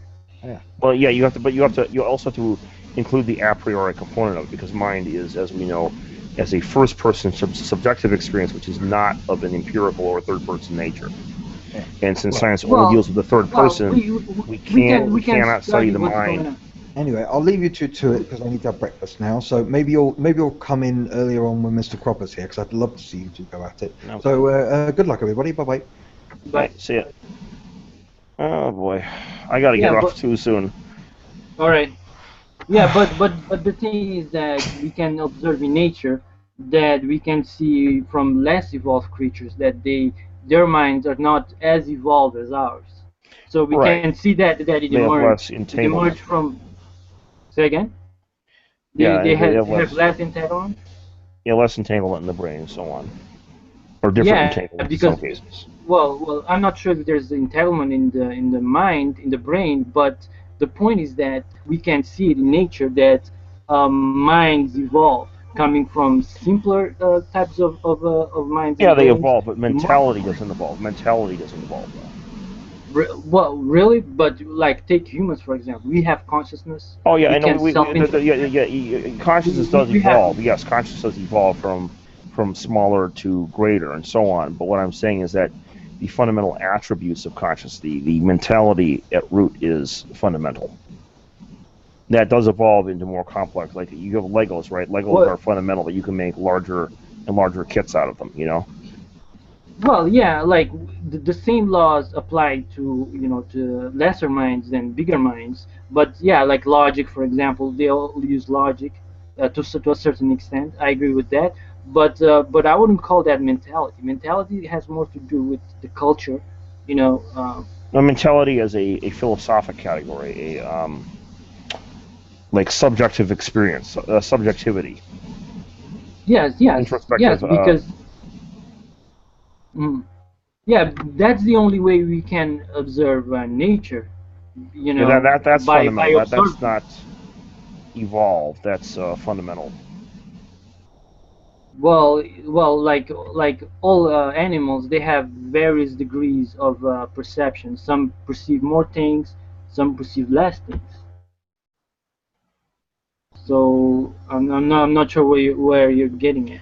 Okay, well, I understand that consciousness evolves and all that, and actually Tom Campbell pointed that out in the interview we had, but what I was getting at was that the mentality itself, the fundamental bits of consciousness are indeed fundamental.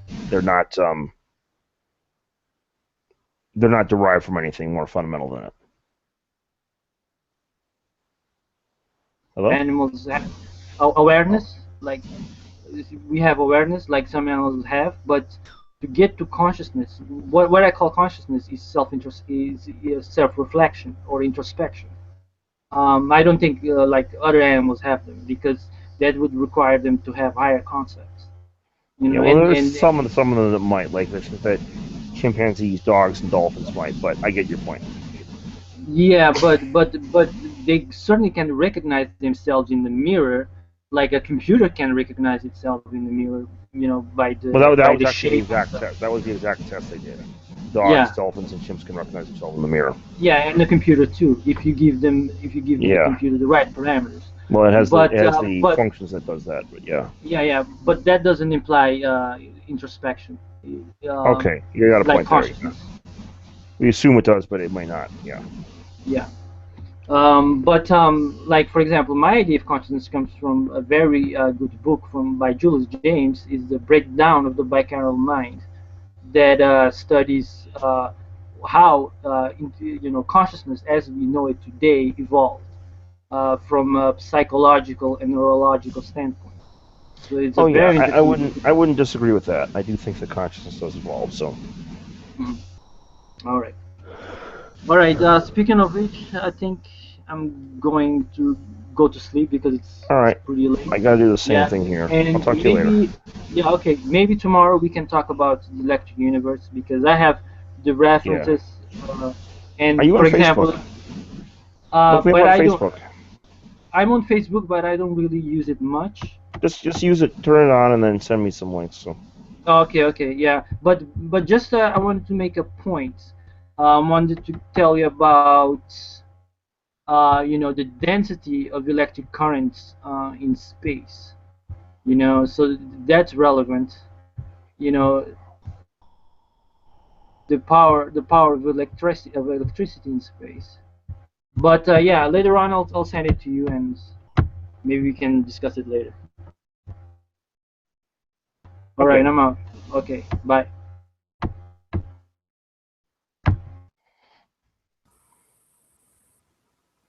See ya.